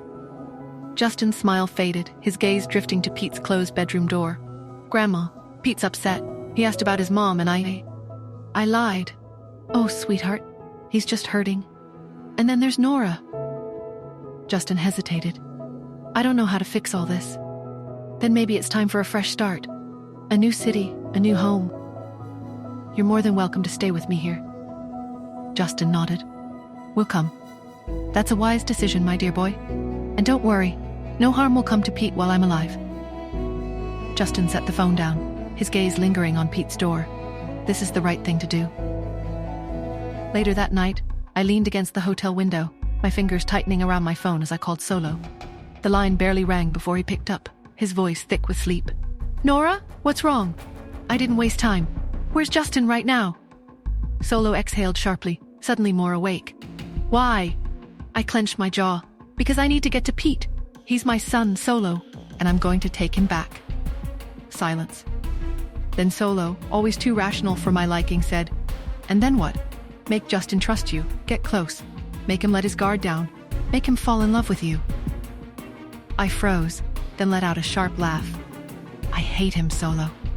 I don't want him." "Then forget about Pete," Solo said simply, "because Justin Hunt isn't giving him up." His words hung in the air like a death sentence. "Forget Pete?" No, that wasn't an option. I took a deep breath, steadying myself. "Fine," I said, voice firm. "I'll do it. But only for Pete." Solo let out another sigh, then said, "Well, Justin just moved to New York." I straightened, my grip tightening around my phone. "Then I guess I'm going to New York too." Solo sighed again, but there was a note of approval in his tone. Then let the games begin. The next afternoon, I walked through Central Park, Cherry skipping ahead, pointing at an ice cream cart. "Mom, ice cream," she chirped. I ruffled her hair but kept my focus on my phone. "Solo, what time does Justin usually come here with Pete?" Typing sounds filled the line. Then, "Same time every day for the last 4 days. Should be any moment now." I took a deep breath. Perfect. It'll look like a coincidence. I turned slowly, my breath catching. Justin Hunt stood at the park entrance, and beside him, Pete. Before I could move, a soft gasp came from behind me. "Yvette, is it you?" I turned sharply. An elegant woman stared at me with wide, glassy eyes. What? I stammered. She shook her head, pressing a trembling hand to her lips. "I'm sorry. For a second, you look just like her. It's impossible. Wait." My voice was sharper than I intended. "Did you mean Yvette Smith?" She hesitated, then turned back, her gaze locking onto mine, full of certainty. "You're her daughter, aren't you?" My breath caught. "How do you know my mother?" "What else do you know?" She exhaled deeply, her voice almost a whisper. "Everything." "Would you like to meet your family?" Family. The word felt like a trap, a weapon. Part of me wanted to vanish, to erase this encounter, but the other part, the part that had lived in the shadows, fueled by unanswered questions, screamed for answers. "I'm Melissa, Simon Anderson's wife. Simon is your mother's brother, your uncle. That makes you our niece." My breath hitched. My uncle? A family? A sudden sharp image of Justin flickered in my mind. He'd warned me about trusting too quickly. "My name is Nora, and this is Cherry, my daughter." Melissa's eyes softened, but I saw a flicker of something else, something I couldn't quite place. "Your grandmother. She longs to see your mother. She would be overjoyed to meet you." I don't know," I said, my voice tight. I need time. Cherry tugged at my hand. Ice cream, Mama? Melissa smiled, a bit too brightly. Of course, sweetheart. I knelt, holding Cherry's gaze. We're going to meet, family, but stay close, okay? Cherry nodded, her eyes wide. Okay, Mama. The Anderson home was opulent, suffocating. Simon's eager welcome felt rehearsed. I was a puzzle piece they were trying to fit, but the image was unclear. You look just like her, Simon said, his eyes searching mine. Mom is waiting, Melissa said, her voice strained. Mrs. Anderson, blind and frail, sat in a rocking chair. Nora, she whispered, her voice trembling. You have your mother's voice. Where have you been? I didn't know about you, I said, my voice flat. Cherry ran to her, a bright spot in the tension. Hi, Grandma. Mrs. Anderson embraced Cherry, tears streaming down her face. My sweet child. Then she reached for me. May I hold your hand? I hesitated, then placed my hand in hers. You feel just like her, she whispered. Later, in my mother's untouched room, I dialed Solo. Solo, I need everything on Simon Anderson, Melissa Anderson, and Cheryl Anderson. And Justin Hunt. Find out if and how he knows them. Harmonia Pharmaceuticals. Clean. Too clean, Solo said, his voice laced with suspicion. Justin's been seen with Simon. He's been asking questions around town, too. What's going on? They're my family, I said, my voice tight, but something's off. And Justin, he's involved. Damn. Be careful, Nora. You know Justin plays his own game. Always, I said, hanging up. A painting crashed to the floor, revealing a hidden letter. If you're reading this, I've done what I must. Ian Smith, I owe you the biggest apology. Ian Smith? The name was a dead end. Mrs. Anderson stood in the doorway. Nora. Grandma, I said, offering a small smile. She handed me a locket, your mother's. Inside, a faded picture of my mother. Why? I asked. Because you belong, she said, her voice soft. A few days passed. The Anderson home felt less like a trap, more like home. Cherry was thriving, and Mrs. Anderson seemed lighter. Would you mind if I looked at Grandma's medical files? I asked Melissa. Of course, she said, handing me the folder. After reviewing the files, I made a decision. I'll be back later, I told Cherry. Be good. That night, I went to Mrs. Anderson's room. Grandma, I said. Say it again, she whispered. Grandma, come sit, she said. I think I have a medicine that might help you see, I said. You're like her, she said, smiling. Always helping. I trust you, she said, taking the medicine. Good night, Grandma, I said. Good night, Nora. As I was trying to fit into my new family, he found out that I was in New York. He picked up his phone and dialed his most trusted resource, Chester, Justin said, his voice tense. I want you to find out what she is up to. Why is she in New York? Sure, Chester replied. He hung up. His gaze drifted to a photo on the dashboard. A young boy, smiling. I won't let them take you, he whispered. The next morning, Cheryl arrived, bright and friendly. It's so nice to finally meet you, Nora, Cheryl said, smiling warmly. I'm Simon's daughter. Hi, Cheryl, I replied, my eyes narrowing slightly. Simon's phone vibrated. Justin Hunt, he said, his eyes hard. I'll be back. Melissa noticed my tension. Do you know Ian Smith? I asked.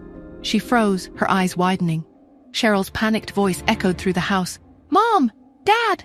Grandma won't wake up! Her eyes, they're swollen! We rushed into Grandma's room. Melissa, Simon, Cheryl, and me. Grandma lay still, her breathing slow. Grandma's still sleeping. Cheryl's voice was laced with panic. Melissa knelt by the bed, gently shaking Grandma's shoulder. Mom, wake up. Cheryl grabbed a pill bottle from the nightstand, frowning. These aren't her usual meds. I gave them to her, I said calmly. It's a treatment for her eyesight. The drowsiness is a side effect. But what if it's too strong? Melissa asked, her voice tight with worry. Simon stepped forward, his tone reassuring. Nora is a doctor. Yvette was a medical genius. I trust her. Melissa reluctantly agreed. We left, but Cheryl lingered, her eyes fixed on the pills. She slipped one into her pocket. What is she up to? I need to know what this is, she muttered. Hours later, I found Cherry, her little face scrunched with worry. Grandma's still sleeping. She'll be better soon, I reassured her, giving her my phone. 20 minutes, like always. Cherry took the phone, but instead of playing games, she called Chester. Chester, can you give the phone to Pete? I heard Pete's grumpy voice. Cherry? Pete, are you okay? Cherry asked brightly. Yeah, I guess, Pete muttered. Dad brought me to New York. We know! Mom came here too, Cherry exclaimed. And we found Mom's family. I can't wait for you to meet them. Chester overheard, thinking, they deserve to be together. I have to help. Later, I learned from Chester that he went to Justin's office. Is everything okay between you and Pete? He'd asked. Justin sighed. No, he keeps asking about his mom, and I don't want to talk about her. Then why not give him a mom, Chester suggested. Marry someone, give him a mother figure. What? Justin asked, his eyes narrowing. What about Nora? Chester continued. You liked her once, and she has a daughter? Pete wouldn't feel so lonely. That's enough. Get out, Chester, Justin said coldly. Chester left. Justin stared at the ceiling. Nora as Pete's mom? Never. She betrayed me. I won't let her near Pete. Or me. The next morning I was enjoying my coffee when Melissa approached, her face tight with anxiety. Nora, Simon and I have a very important meeting this evening. It's critical for the company. Would you consider coming with us? Your presence might be beneficial. What kind of meeting? I asked, sensing her tension. Melissa glanced at Simon, who looked equally strained. It's with a potential investor. They might be our last chance. Simon nodded. We need this, Nora. Please.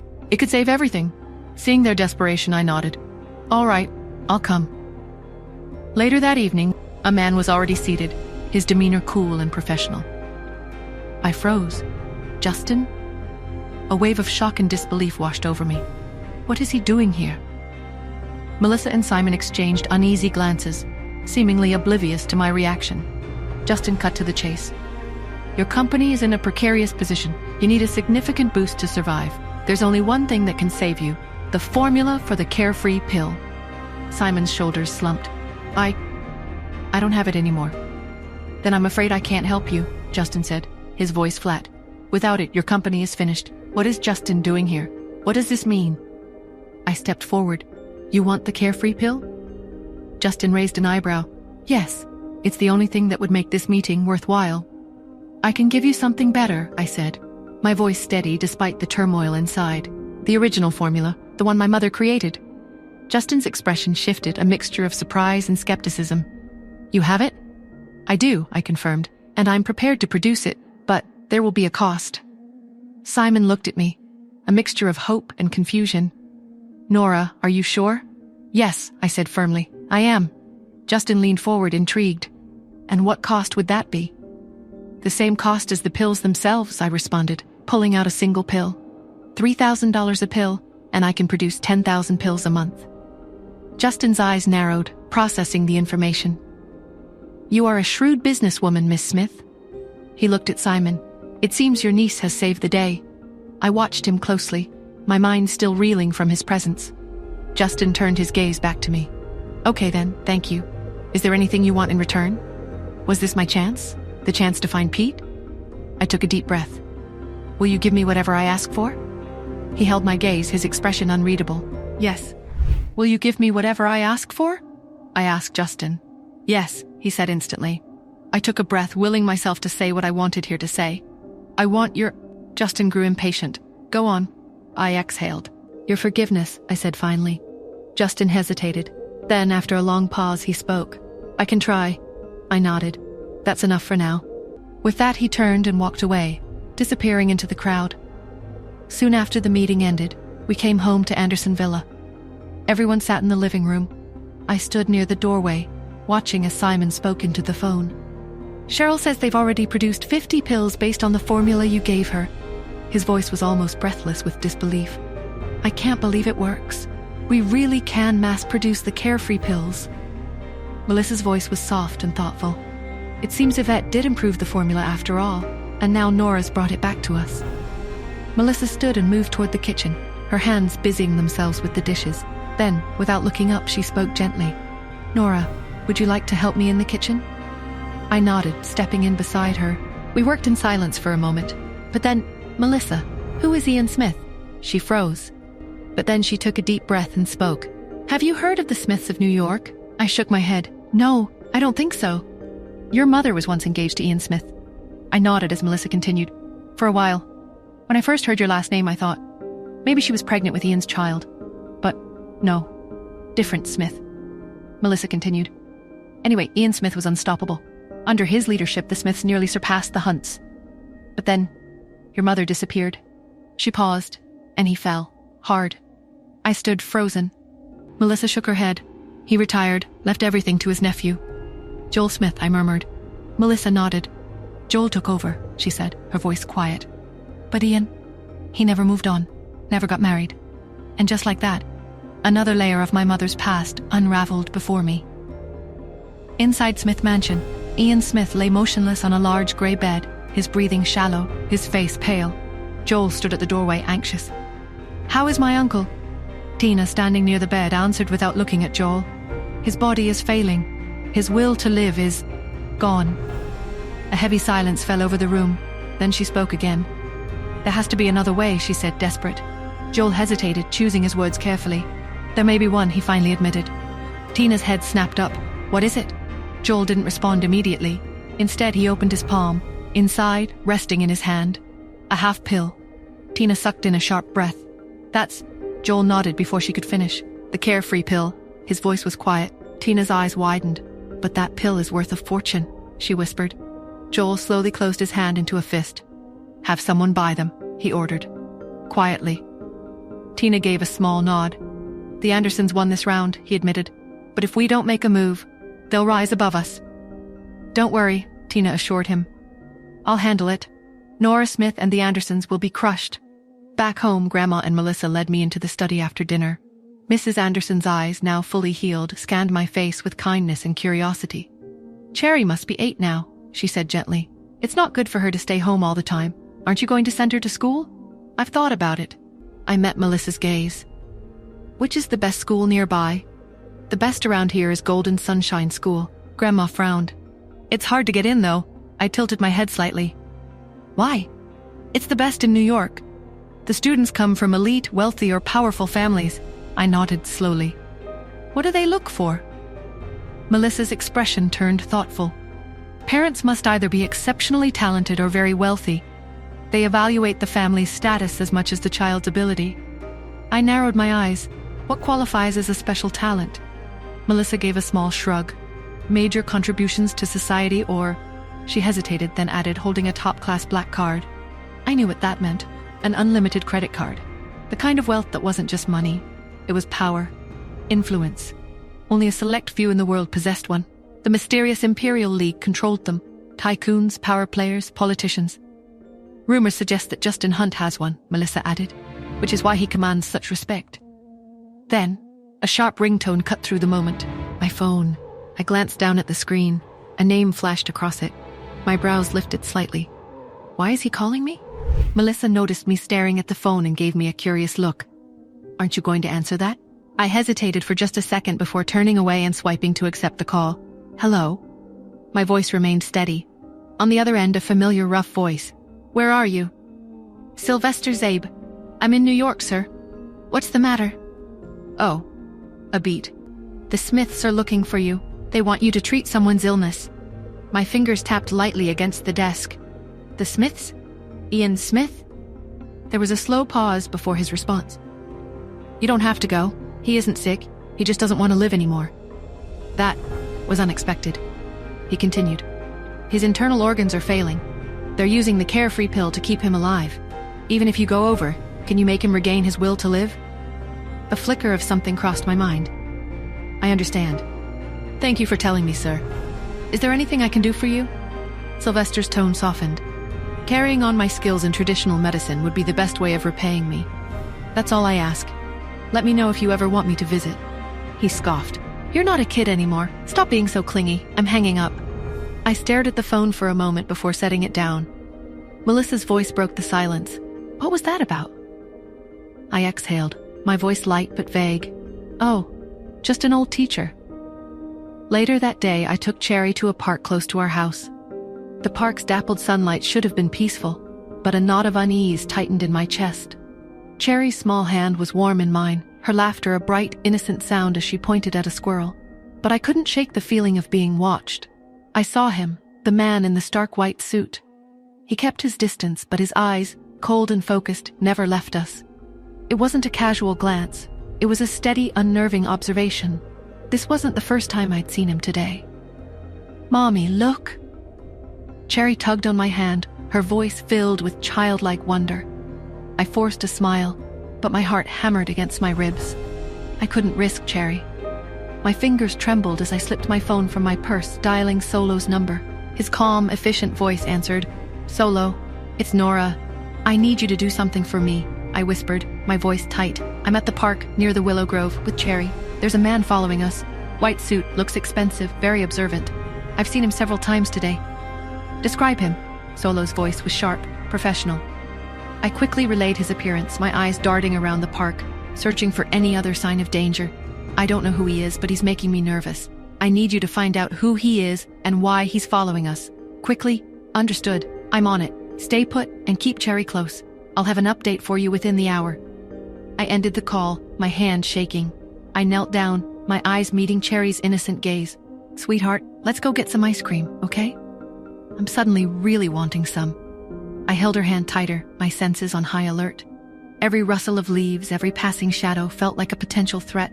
I would protect my daughter no matter what. Back at the Hunt mansion, the psychiatrist, Dr. Albright, a man with keen eyes that seemed to see straight through to the soul, gestured for Justin to sit in a plush leather armchair. Dr. Albright steepled his fingers, his expression grave. "Mr. Hunt, we've run a battery of tests on Peter. His cognitive abilities are exceptional. Off the charts, in fact, but..." He paused, choosing his words with the precision of a surgeon. "His emotional development is not progressing at the same rate. It's as if his mind is a racing engine, far outstripping the chassis meant to contain it." Justin leaned forward, his usually impeccable posture losing its rigid edge. "What does that mean, Doctor? Is he ill?" "It's not a simple illness, Mr. Hunt. It's a dissonance, a profound disconnect between his intellect and his emotional capacity. He perceives the world with an intensity, an understanding that most adults never achieve. But he lacks the emotional filters, the coping mechanisms, to process those perceptions healthily." Justin's jaw tightened. "Is there a cure?" "There's no cure in the traditional sense, Mr. Hunt," Dr. Albright said, his voice low and somber. He leaned forward, his eyes locking with Justin's. "This is where you come in, Mr. Hunt. Pete needs stability. He needs routine. He needs unwavering support and, above all, understanding. He needs to feel safe. Can you provide that for him? Because frankly, Mr. Hunt, his future depends on it." The weight of his words pressed down on Justin, heavy as a physical burden. He stared out at the rain-streaked window, the storm outside now dwarfed by the one raging within him. He thought of Nora, of Pete's comment that he had low emotional intelligence and how to make a connection with Mommy. He knew what he had to do. Back at Anderson Villa, I slung Cherry's bag over my shoulder and made my way downstairs. Melissa's voice called out, "Where are you going, Nora?" "To an interview," I replied. Her expression shifted slightly. "At Golden Sunshine," I nodded. "But we haven't secured an appointment yet. I've asked my family, but they haven't responded." Before I could respond, Cheryl came down. Cheryl asked, "Does attending that school even matter?" Melissa's demeanor shifted. "Nora's situation is different. If Cherry doesn't get in, it'll be harder for Nora to settle here." I observed Cheryl quietly as she started shaking her head. "Even if she gets a recommendation letter, she won't pass the interview." Melissa responded in a measured tone. "That's why it needs effort." I finally spoke. "You don't have to beg them. I already have an interview spot." Melissa and Cheryl both turned to me, surprised. Melissa's voice came first. "How did you get it, Nora?" "I arranged it myself." Melissa was taken aback. "But how?" Cheryl, however, seemed less impressed, more suspicious. "We can do this later," I said, glancing at the clock. Before I could finish, my phone rang. "I see Cheryl is looking." I answered immediately. "Hello?" A voice came through the line, urgent. "Nora, brace yourself. I think your father is planning something big to destroy you. I visited your father's place today, and I overheard him talking to someone on the phone." "And?" I asked. Lisa hesitated, then spoke. "Nora, he was talking about destroying you. He said he'll get the money you owe him by hook or by crook." I remained silent for a moment then. "Don't worry about it, Lisa." My voice was calm. "I'll be careful. Thanks for telling me." After disconnecting the call, we pulled up to the grand entrance of Golden Sunshine School, slowing the car as he approached the gates. As he rolled down the window, a security guard immediately stepped forward with disinterest. "Please park outside. Visitors aren't allowed to drive in." Melissa frowned. "We're here for an interview." The guard simply pointed toward the designated visitor parking lot outside the gates. With a sharp exhale, Melissa turned the wheel and parked at an empty spot. I unbuckled Cherry's seatbelt, took her hand in mine, and stepped out. Just as we reached the entrance, a sleek Rolls-Royce Phantom stood up at the gates. Without hesitation, the guard stepped aside, waving the car through without a single question. From behind me, Melissa scoffed. Maybe we should have brought the Ferrari. Once we got inside the gates, we saw that the interior of the school was grand, almost like a 5-star hotel. Melissa scoffed, her arms crossed. I don't want to be rude, but this place isn't for kids like Cherry. You don't have to prove anything. I turned to her. It's not about proving anything. She needs the right environment to thrive. Lowering myself to Cherry's level, I met her wide eyes.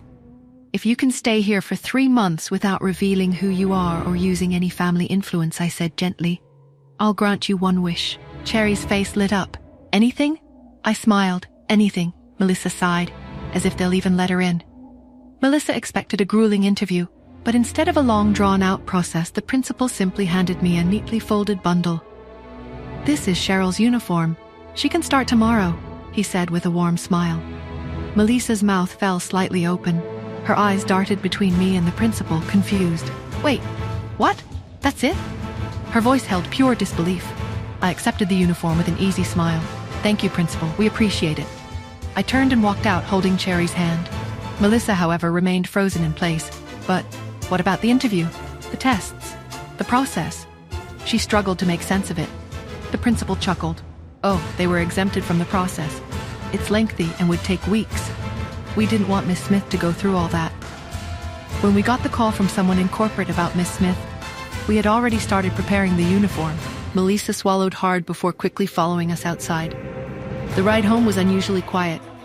Melissa just kept staring at me without saying anything. Once we reached home, we heard a strong, low-pitched voice coming from the living room. Why didn't you wait for me, Melissa? I was only an hour and a half late. I walked in with Cherry. Melissa followed. Melissa stood in the middle of the room. Across from her, Simon sat on the sofa. You need my help to get into a school like that, you know? Simon added. Melissa said lazily. Cherry was accepted without an interview. Simon's face hardened. That's impossible, he said sharply. Only the Hunts, the Smiths. Melissa cut him off. Doesn't matter. Cherry got in. Her classes start tomorrow. As I took Cherry's hand and started up the stairs, I heard Melissa mutter under her breath. It must be Justin. He must have helped Nora. That night I was trying to sleep when my phone suddenly rang. I groaned, but the moment I saw the name flashing across it, my drowsiness faded. Justin Hunt. Hello, Miss Smith. His voice was smooth. I rubbed my temple. What's up? A brief pause. Your Aunt Melissa just called. She wants you to invite me to lunch. As a thank you for the recommendation letter. Of course. I should have known Melissa wouldn't let it go. I opened my mouth to protest, but before I could even get a word out, his amused chuckle came through the speaker. So, when are you planning to invite me?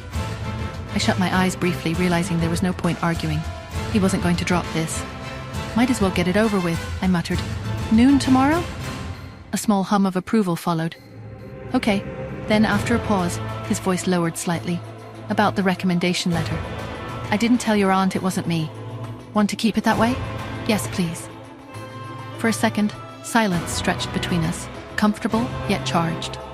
Then I casually added, and about lunch?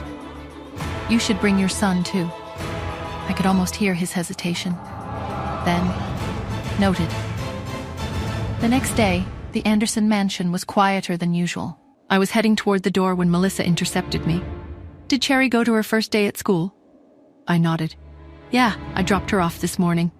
Melissa hesitated for a moment before continuing. Okay. There's a dance party in a few days. You should come. Meet some people.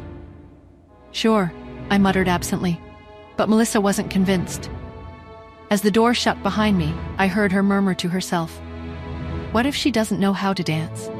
From the couch, Simon said, Then don't dance. Simple. It's a dance party, Simon. I'll call Cheryl's dance teacher. At least she should learn the waltz. When I almost reached the location Justin sent me, a subtle smile tugged at my lips.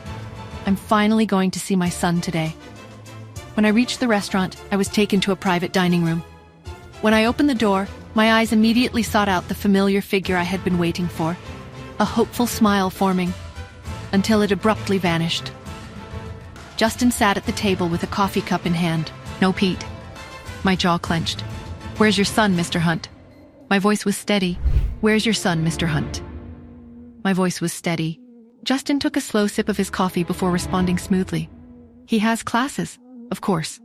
There was no Pete, just Justin. A quiet sigh. Reaching for the coffee in front of me, I took a sip. Justin raised an eyebrow. "That's Hacienda La Esmeralda? Quite rare?" I barely blinked. "Tastes like coffee." He chuckled. "You have no appreciation for the finer things, Miss Smith." Before I could respond, a waiter entered, setting down an exquisitely arranged plate in front of him. "Great," I said flatly, eyeing the dish. "We can leave when you're done." Justin picked up his fork before replying. "I ordered 6 more courses." "You're joking." Justin took a slow, deliberate bite. After a few minutes of silence, he finally broke it. "So, how's your daughter? Adjusting well?" His tone was casual. "She's fine." He leaned forward slightly. "And your new family? Settling in nicely?" I exhaled. My patience was running thin, and I had no interest in indulging in his probing questions. "These are all boring questions, Mr. Hunt." Justin smirked. "Oh? What would you rather discuss?" My gaze flickered to the bottle of wine on the table. Without breaking eye contact, I reached for it, spinning it between my fingers. "Let's play a game," I said smoothly. "Let's play truth or dare. There's no need for games. You can just ask, Miss Smith." I leaned forward slightly. "Okay, how did you and Pete's mother come to have him, Mr. Hunt?" The smirk faded from Justin's lips. For the first time during the entire meal, his voice carried a warning edge. "Be careful with your questions, Miss Smith."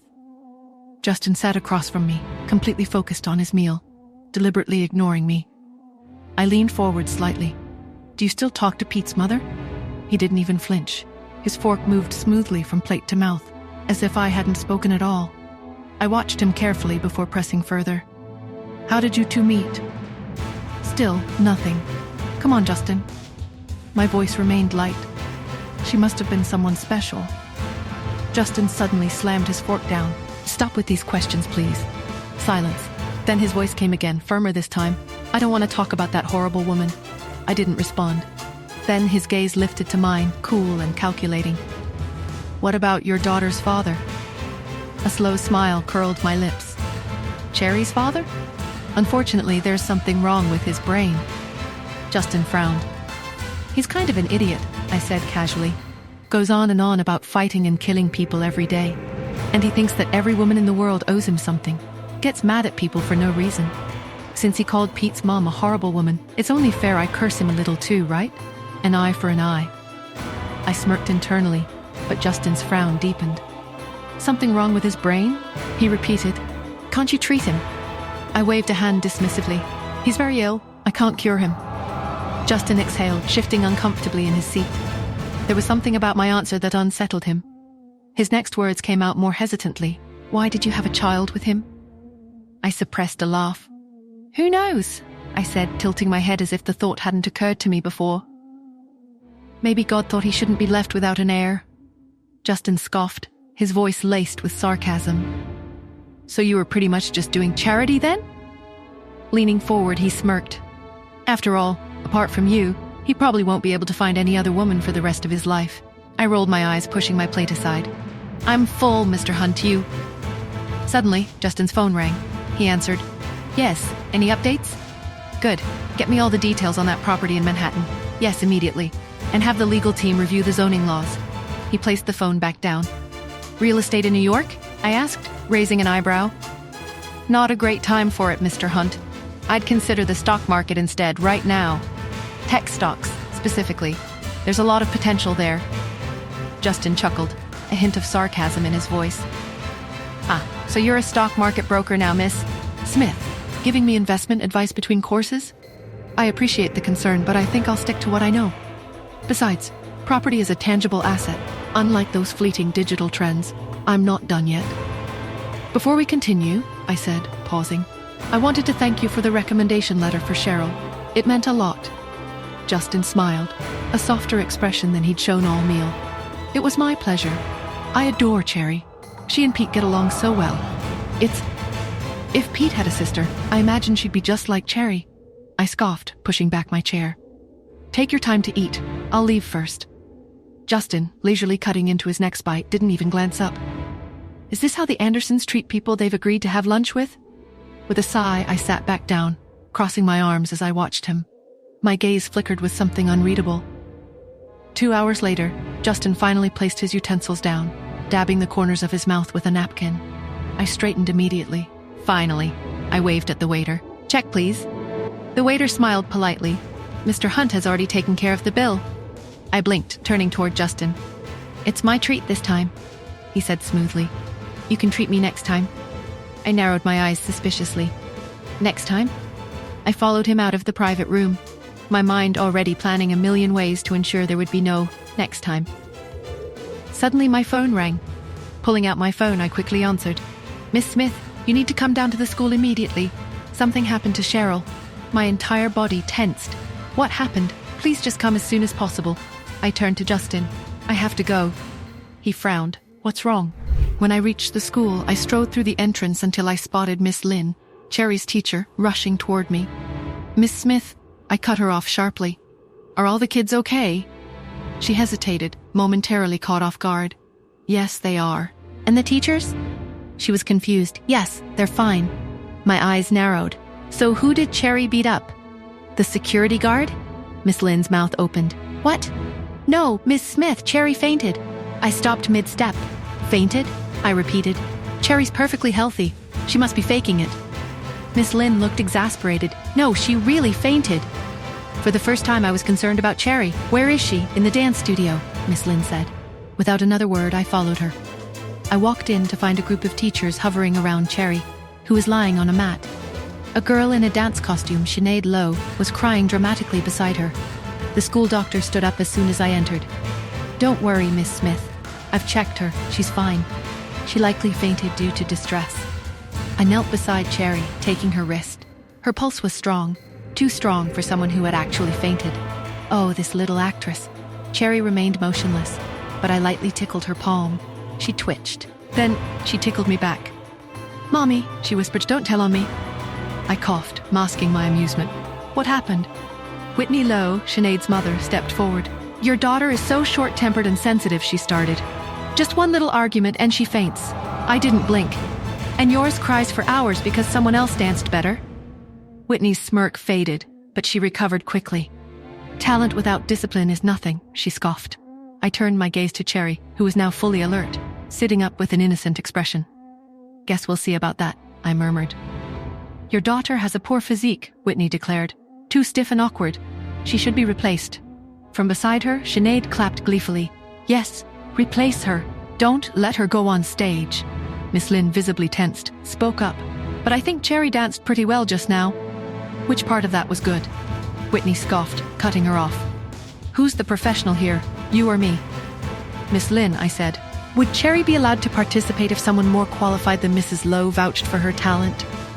Whitney's smirk twitched. Her arms tightened across her chest. Until you prove otherwise, Whitney said. Cherry is banned from my classes. With that, she turned to leave. I smoothly stepped in front of her, blocking her path. She froze, her irritation evident. What are you doing? She snapped. Mrs. Lowe, shouldn't you apologize for bullying my daughter?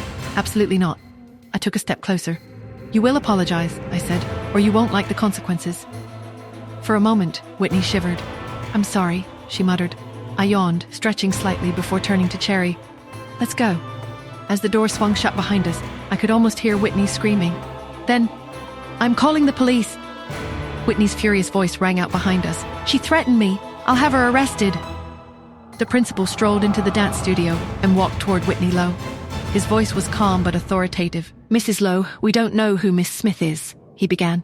But we've been instructed by certain important people to treat her with the utmost respect. We can't afford any trouble. For a brief moment, Whitney's face twisted with disbelief. Important people? What does that mean?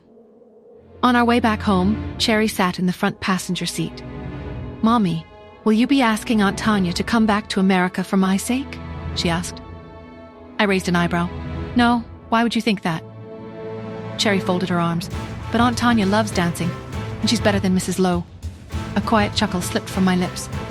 Smart girl. She's coming next week to judge a festival, that's all. Cherry's face lit up instantly. Oh, that's so exciting. As we stepped out of the car and headed inside the Anderson mansion, Cheryl rushed toward us. Nora, she called out. I really want to thank you for the formula. Cheryl's grin widened as if she'd been waiting for the perfect moment. She said, I want to take you out for drinks. You have been very nice to me, Nora. I smiled.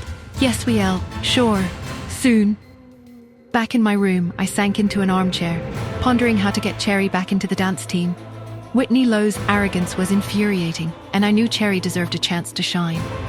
Inside Justin's dimly lit study, the air crackled with unspoken tension. Chester stood before Justin's desk, his expression grave. Chester stated, his voice low and urgent. I've traced several anomalies, encrypted communications, and suspicious entries in the access logs. Someone is actively targeting the research being held for Pete's future. Justin leaned back in his leather chair, his gaze sharp. Who? Who would dare? I suspect our uncle, Chester replied, his voice barely a whisper. His ambition has always been a concern. But this feels different, calculated, dangerous. He desires Pete's inheritance. Justin's jaw tightened. He wouldn't risk Pete. He knows the consequences. He's desperate, Justin, Chester countered. Pete is the sole heir to the Hunt fortune. If the research, which is a vital part of Pete's inheritance, is compromised, the power shifts. It shifts to him. Justin rose, pacing the room. We need to tighten security, Chester. Every access point, every communication channel. I want constant surveillance on Pete. No one gets near him without my express permission. Understood, Chester said, nodding. But Justin, we need to consider all angles. We need allies. Allies? Justin questioned, his voice laced with skepticism. Who can we trust? Nora, Chester offered, his tone carefully neutral. She's shown a genuine interest in Pete. She's intelligent, resourceful. Justin stopped pacing, his gaze fixed on Chester. Nora? You want me to trust her? After everything? She cares about Pete, Justin, Chester insisted, and you, I believe. We need to consider all options, especially now. She could be an asset in protecting the research, and therefore Pete. I appreciate your concern, Chester, Justin said, his voice firm, but I won't use Pete as a pawn. I won't use anyone as a pawn. I still have reservations concerning Nora, and I will not risk Pete's safety. We must focus on securing the research that is being held for Pete and finding out who is trying to harm him within our own family. Chester sighed, his gaze dropping. As you wish, Justin, but I fear we are underestimating the danger. We need to act quickly. Justin nodded, his expression grim. Then we will act. But we will do so with caution and with absolute certainty. Cherry sat on the edge of my bed, her small shoulders slumped, her usually bright eyes dimmed with unshed tears. Mommy, she whispered, her voice a fragile thread. They laughed at me. I knelt beside her, my heart twisting with a fierce protectiveness. Who, Cherry? Who dared to laugh at you? I kept my voice gentle, but a cold fury was already building within me. Whitney and Sinead, she choked out, tears finally spilling down her cheeks. They said I was lying about Justin Hunt being my father. They said I was just a nobody trying to pretend. I wanted to dance, to show them, to prove them wrong, but I messed up. I pulled her into a hug, my fingers stroking her soft hair. Oh, my sweet girl. Their words are empty, Cherry. They're cruel and small. You are talented, strong, and they're just jealous of the spark they see in you. I felt a bitter taste in my mouth, the familiar sting of injustice. But I need to show them, she insisted, her small fists clenching, her voice gaining a desperate edge. I need to make them regret it. I need to make them see that I'm not just some kid they can push around. And you will, I promised, my voice firm, laced with a quiet determination. I'll find you a teacher, someone who will make Whitney Lowe look like an amateur, someone who will reveal your true brilliance and make them swallow their words. I thought of the best dance teachers I knew, each with a unique skill set. Aunt Tanya? She asked, her eyes lighting up with a flicker of hope. She's the best. Not this time, sweetheart, I said, a flicker of something unreadable passing through me. We'll find someone else. Someone unexpected. Someone who will surprise them all.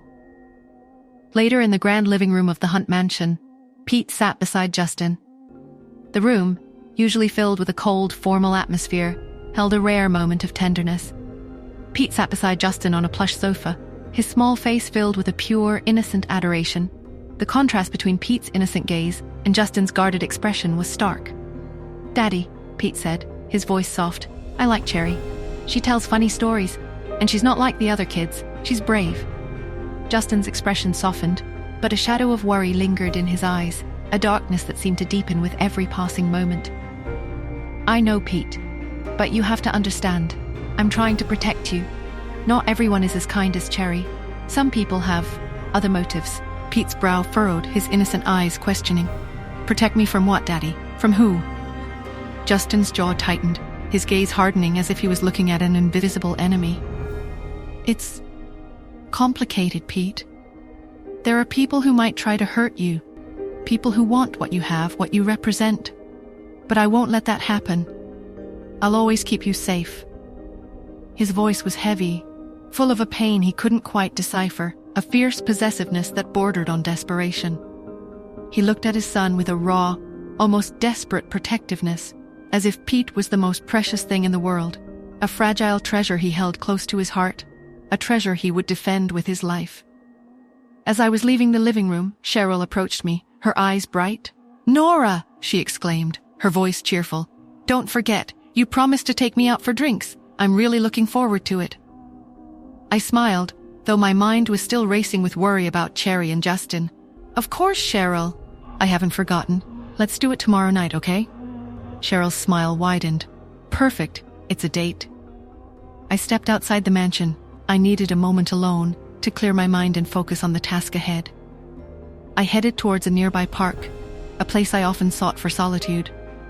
As I walked, my phone buzzed, a familiar tune signaling an incoming call. I pulled it out of my pocket and saw Solo's name displayed on the screen. I hesitated for a moment, unsure if I wanted to answer. The conversation with Solo always left me with a lingering sense of unease, but I finally pressed the answer button. "Solo," I answered, my voice low, wary. "What have you found?" "Whitney Lowe's teaching methods are brutal, as expected," Solo said, his voice laced with a hint of dark amusement. "But if you want to really make her pay, if you want to deliver a blow that she won't forget, you should use Tanya. She's unmatched, a force of nature on the dance floor. It'll be a spectacular revenge, a performance that will leave them all speechless." "I don't want to drag Tanya into this," I replied, my mind already racing, piecing together the fragments of a puzzle I didn't fully understand. "I need something else. I need you to dig into Pete's birth history. I need to know how Justin Hunt acquired Pete. Everything, every detail, from the moment he entered Justin's life." "That's a delicate request," Solo warned, his voice laced with a hint of caution. "Are you sure you want to open that Pandora's box?" "Some secrets are best left buried." "Yes," I said, my voice firm, unwavering. "I need to understand. I need to know the truth, no matter how dark it might be." As I hung up, a chill ran down my spine, a sense of being watched. I turned, my gaze sweeping across the crowded street. The same man in a pristine white suit stood a short distance away, his eyes fixed on me, his gaze cold and unwavering. I had seen him before, lurking at the edge of my vision. A silent, unsettling presence, a phantom in the bustling city. Him again, I breathed, my heart pounding against my ribs, a frantic drumbeat of fear. I took a step towards him, intending to confront him, to demand answers, but he turned and vanished into the crowd, slipping away like a ghost, leaving me with a cold, hollow feeling, a sense of dread that settled deep in my bones. The morning sun streamed into the breakfast room, casting long shadows across the polished mahogany table. I sat across from Melissa, the air between us thick with unspoken questions. She had been unusually quiet, her gaze fixed on me with an intensity that made me uneasy.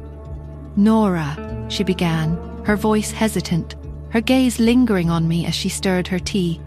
"I've been wondering about you and Justin." I took a sip of my coffee, trying to appear nonchalant, but my heart skipped a beat. "What about us, Melissa?" "Well," she continued, her voice carefully measured, "I know you're living here, and you're involved with Cherry. You seem to have settled in quite comfortably, but I don't know much about your past, about how you and Justin, how that relationship came to be." She trailed off, searching for the right words, her eyes searching mine for any sign of discomfort. I offered a polite smile, but I felt a growing sense of unease. Melissa's curiosity felt probing, almost invasive. "My past is complicated, Melissa," There are things I'm not ready to discuss, and my relationship with Justin is still evolving. We're focused on what's best for Cherry. I deliberately steered the conversation away from myself and Justin towards Cherry, hoping to redirect her attention. Speaking of Cherry, she's been doing so well. She's really enjoying her time here. I'm grateful for how welcoming everyone has been. Melissa seemed to accept the change of topic, at least for the moment, but her gaze lingered on me, a hint of suspicion in her eyes. Yes, she's a bright girl. Justin is very fond of her. He seems different when she's around. A wave of protectiveness washed over me, a fierce desire to keep Cherry safe from whatever undercurrents were swirling within this house. And I'm very fond of her too, Melissa. She's become very important to me. Melissa nodded slowly, her eyes still fixed on me. Of course, I can see that. But I'm just curious, Nora. About you, about Justin. It's only natural, isn't it? I forced a smile, trying to maintain a facade of composure. Perhaps, but some things are best left unsaid, Melissa. For now. After breakfast, I found a quiet corner to make a call. I needed to talk to Chester. I dialed his number and he answered almost immediately. Chester, I said. It's Nora. I have a request. Of course, Nora. What is it? He replied, his voice calm and professional. I'm going out tonight with Cheryl, I explained. I was wondering if Cherry could spend some time with Pete. They seem to enjoy each other's company. There was a brief pause on the other end of the line. Then Chester's voice softened slightly. That's very thoughtful of you, Nora. I appreciate your concern for Pete's happiness. Yes, Cherry is welcome to spend time with him. Thank you, Chester, I said. I'll make sure she's ready later. I'm glad you're here, Nora, he said, a hint of sincerity in his tone. Both Pete and Justin seem lighter when you're around. It's good for them. I felt a warmth spread through me, despite the underlying tension that always seemed to linger in this house. I care about them, Chester. I know you do, he replied. We all do. As I ended the call, I couldn't shake the feeling that I was being watched. The memory of the man in the white suit resurfaced, a chilling reminder of the unknown dangers lurking in the shadows. I glanced around, but the hallway was empty. Still, the feeling persisted, a sense of unease that clung to me like a second skin. Later that night, my phone rang. It was Solo. Nora, Tanya Turner is coming to the city, he said, his voice laced with a warning. Tanya? I asked, surprised. Yeah, she's judging a dance festival. Be careful, Nora. I hung up, a knot forming in my stomach. Tanya's arrival meant trouble. In the evening, Cheryl and I went to a bar to unwind. I was still unsettled by everything, the man in the white suit, Solo's warning, the strange undercurrents in the Hunt mansion. I ended up having too much to drink. The world around me swam, the music a distorted echo. Desperate to make some kind of sense of it all, I pulled out my phone, dialing Justin's number. Mr. Hunt, I'm drunk, I slurred, my words thick and clumsy. So? He asked, his voice cold and distant. Name your price. I want to buy your son. What? He asked, his voice now filled with alarm. 800 million. Take it or leave it, I said, my voice slurring. Hello? Are you still there? Just then, Cheryl gasped, her eyes wide with disbelief and excitement. Oh my God, that's Tanya Turner! I turned to see her and she approached, a bright, almost predatory smile on her face. Nora, what a surprise, she said, her voice booming, her hug almost too tight. Tanya, what are you doing here? I asked, my mind still hazy, struggling to focus. Judging a dance festival, she replied, her eyes glittering with an intensity that made me uneasy. Cheryl was practically vibrating with excitement. You two know each other? Oh my God, Nora, I'm your biggest fan, Miss Turner. Your routines are legendary. I've been following you for years. Tanya's smile widened, her gaze shifting to Cheryl. Well, aren't you sweet? It's always a pleasure to meet someone with such good taste. She then turned back to me, her voice suddenly warm and inviting. Nora, it's been so long. I was wondering if I could stay with you and Cherry while I'm in town. It would be just like old times. I hesitated, 1,000 thoughts racing through my mind. Tanya staying with us? It felt like inviting chaos into my already complicated life. I opened my mouth to politely decline, but Cheryl interrupted, her voice filled with enthusiasm. Oh, Nora, please say yes. It would be amazing. Imagine having Tanya Turner in the house. It would be an honor. Cheryl's excitement was infectious, and I found myself wavering. Tanya's eyes pleaded, Please, Nora, just for a little while. I looked from Cheryl's eager face to Tanya's expectant one. Trapped. All right, I said, my voice resigned. You can stay. Cheryl squealed with delight, pulling Tanya into another hug. This is going to be incredible. Later, as the bar closed, I walked to the underground parking garage, the dim lighting and echoing silence amplifying my unease. I felt vulnerable, exposed. Suddenly, a strong hand grabbed my wrist. I reacted instinctively, trying to pull away, but a firm grip stopped me. It's me. Justin's voice, low and close, sent a shiver down my spine. Justin, I breathed, my heart pounding. Why are you so interested in my son? He asked, his voice cold and questioning, his grip tightening slightly. He reached the underground parking garage. It was dimly lit and eerily quiet. Tanya and Cheryl walked ahead, arm in arm, laughing. I trailed a few steps behind, letting them have their moment. Then a strong hand clamped around my wrist out of nowhere. My instincts kicked in, and I swung, my fist, only for it to stop, caught mid-swing by a firm, familiar grip. It's me, Justin Hunt said. My eyes adjusted to the shadow. He leaned in slightly. I just have one question, Miss Smith. And what's that? I asked. Why are you so interested in my son? Was it time I told him the truth? Puzzled, I slowly replied. I just find him very adorable and sweet. He's such a sensitive boy, and I feel like I have a connection with him. Do you want to become his mother? He replied, almost nonchalantly. A smile tugged at my lips. I was his mother.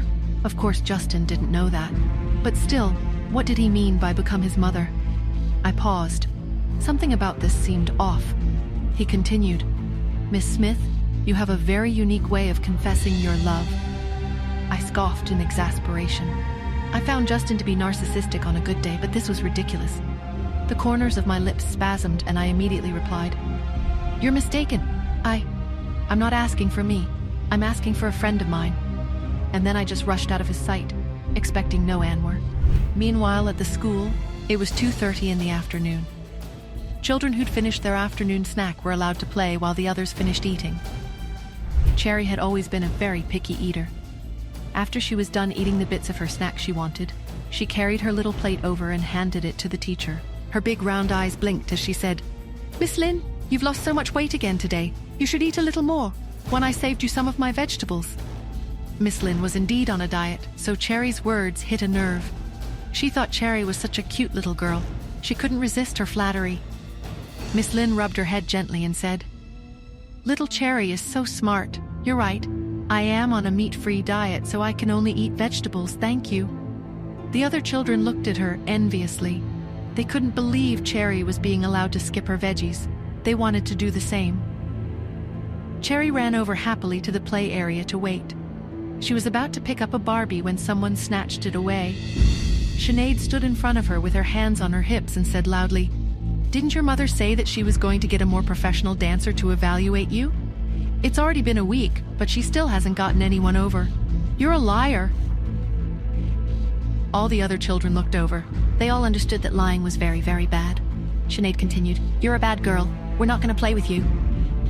Cherry was being bullied. My heart ached. Cherry, my Cherry, standing her ground against Sinead and her little pack of wolves. Sinead, that little terror, the dance teacher's daughter, was clearly trying to break Cherry. Yes, Cherry, you're a bad girl. We're not going to play with you, they chanted, the familiar awful rhythm of playground bullying. Liar, liar, pants on fire, your nose is going to grow longer. I'd seen it before, the way Sinead manipulated the other kids, how she thrived on making someone cry. But Cherry, she just lifted her chin. I didn't want to play with a selfish, rude, and uncultured kid like you in the first place, she declared, her voice clear and steady. My breath hitched. I was so proud of her. But then Sinead's face crumpled, and the wailing started. The sheer audacity of it. She was the one being mean, and she was the one crying. Miss Lynn rushed over, her expression a mix of concern and confusion. No, I'm not. You're the rude one. You're the selfish one, Sinead sobbed, her words barely intelligible. Why are you crying when you're the one being mean to me? Cherry asked, her brow furrowed, genuinely puzzled. I had to bite my lip to keep from laughing. The sheer absurdity of the situation was almost comical. But it wasn't funny. Sinead's power games were damaging. The school bell rang, the sound a welcome interruption. Then, Sinead delivered her parting shot. You're a liar, and so is your mom. My mom said that if your mom still can't get anyone by tomorrow, you can forget about joining the dance performance. And with that, she was gone. swallowed up by the crowd of arriving parents. Miss Lynn turned to Cherry, her eyes filled with concern. Will your mommy be able to find you a dance teacher? The dance performance. It meant so much to Cherry, to both of us. But finding a dance teacher at such short notice, I didn't know how I was going to manage it. I forced a smile, trying to hide the worry gnawing at me. We'll figure something out, I said, my voice a little shaky. But inside I was panicking. Sinead's mother was making sure that her daughter would have her way. And now, my daughter was paying the price. Melissa hesitated, a knot of worry twisting in my gut. I knew I had to tread carefully. Nora, she began gently, about Cherry's dance lessons. Whitney Lowe, she's quite intimidating. I paused, searching for the right words. Why don't you ask Tanya to be Cherry's teacher? She's a professional dancer, after all. I turned away, a wave of conflicting emotions washing over me. Tanya. Just the thought of her sent a shiver down my spine. I made my way upstairs, and that's when I saw her standing near my bedroom door, a ghost from my past, solid and real. Then, as if summoned by my turbulent thoughts, Cherry appeared, her face lighting up like a Christmas tree. I heard a car honking outside. It was Cherry, who had just returned from school. Tanya immediately became excited. She left her suitcase in the hallway, went straight downstairs, and rushed out of the door happily. Cherry! Cherry, who was carrying a big school bag on her back, jumped down from the car. When she saw her, the little girl's eyes brightened, and she raced over. Aunt Tanya, you're here, Tanya said. Who's Aunt Tanya? Call me Godmom. She tossed her high into the air and caught her easily as she came down. Cherry was so excited that she couldn't stop giggling. Again, Godmom, again. After a few rounds, a tuckered-out Tanya slumped onto the sofa. She rubbed her sore arms and said, It's only been half a year since I last saw you. You're getting so big. Cherry climbed onto the sofa and massaged Tanya's shoulders with her small hands. I'm not that big. You've gotten weaker, that's all. Tanya grinned at Cherry's impudence. You guys are so noisy. I, who was lying on the bed in the next room, tossed and turned repeatedly, unable to sleep. I buried my head with a pillow and called out, Can't you go play outside? I still have to get up early tomorrow to take Cherry to school. Tanya gave a grand wave and said, Don't be silly. I'm here now. You can sleep as much as you want. I'll take Cherry to school tomorrow morning. I immediately flipped the quilt aside and sat up, walked to the study and closed the door behind me. The next day, when they reached the school gates, Cherry just so happened to see Whitney and Sinead also coming up to the school entrance as she got out of the car. Whitney stopped in her tracks when she spotted her. Sinead yelled, Liars aren't allowed to go to school. Whitney stood behind her daughter and glared at Cherry. She said coldly, Cheryl Smith, it's not good to lie. As punishment, you are to stand at the school gates and shout 100 times. I was wrong. I won't ever lie again. You can only enter after you've reflected upon your actions. Miss Lynn, who was greeting the school children at the school gates, couldn't stand it anymore. She said, Mrs. Lowe, let's not do that. There are a lot of people coming and going here. It won't be good if other parents think that we're carrying out such harsh punishment. Whitney scoffed. Why would they be unhappy? We have to hold these children to high standards if we're going to maintain a reputation of excellence as an international school. You spoil them. That's why children like Cheryl are developing bad habits. At this point, a voice reached their ears. Whitney, is bullying kids your new hobby? I thought you'd find something better to do while I was away. Tanya took off her sunglasses. She had stood back to watch because she wanted to see how Miss Lynn handled the situation. Tanya couldn't help but enjoy the shocked look on Whitney's face. The other dancer looked as if she had seen a ghost. You were a terrible dancer back in the day, and you're an even more terrible teacher now. Cherry has more talent than you'll ever dream of. How dare you? You're a joke, Whitney, Tanya said. Whitney was already rendered speechless. Whitney took a step back in fright. Everyone was utterly bewildered. No one had expected Whitney to allow herself to look so weak. Tanya fought hard not to smile too much at the sight of Whitney running away. She handed Cherry to Miss Lynn and said, Hello, I'm Tanya Turner. Cherry is very talented in dancing. Miss Lynn was shocked. Cherry's mom really got Tanya Turner to help. She looked at Tanya all starry-eyed and said, Miss Smith has done so much for her daughter. She's amazing. Seeing that Cherry had entered the school, Tanya turned and saw that Whitney was filming them from the car. She shot Whitney a sharp look. Whitney quickly put her phone away and curled up in her seat in fear. As I waited on Cherry, my phone buzzed. It was a voice message from Solo. With a hesitant breath, I pressed play. Solo's voice filled my ear, clear and steady. "Nora, it's me. Justin Hunt has been excessively inquiring about you again. But that's not all. I think I know why Tanya is suddenly there with you." My eyes widened. What could Solo possibly know about Tanya's unexpected appearance? A knot of unease tightened in my stomach. "Solo," I said, my voice sharp, "make sure Tanya is completely out of our lives. I don't want her anywhere near Cherry or Pete." "Understood, Nora," Solo replied, his voice calm and efficient. "She'll be handled." I hung up, a sense of finality settling over me. I couldn't afford any distractions, especially not now. My thoughts shifted to Justin Hunt. I picked up my phone, dialing his number. "Justin," I said, bypassing any pleasantries, "dinner tonight." "Dinner?" he asked, a hint of surprise in his voice. "Where?" "Italian," I stated. 6 o'clock. "And bring Pete." "Italian?" he repeated, a note of confusion in his tone. "Pete doesn't like Italian." "Then find a place he does," I countered, a playful challenge in my voice. 6 o'clock. Don't be late." He sighed, a sound that was both exasperated and amused. "Fine. 6 o'clock. I'll send you the location." "Good," I said, and hung up. A strange sense of anticipation swirled within me. I wanted to see Pete, of course, but there was something else, something about Justin. A pull, a curiosity I couldn't quite define. That evening I arrived at the restaurant. It was a private room, elegant and intimate. Justin was already there, adjusting his tie, looking a little nervous. "What's Pete doing?" I asked, cutting to the chase. "He's busy making a birthday card for me. He wants to give it to me tomorrow as a gift." "He's refusing to come for dinner because he wants to finish it in time," Justin replied, his tone a touch defensive. "A birthday card?" I raised an eyebrow. "Is it your birthday tomorrow?" "Yeah, it is," Justin said, his eyes meeting mine. "Does Pete usually give you gifts?"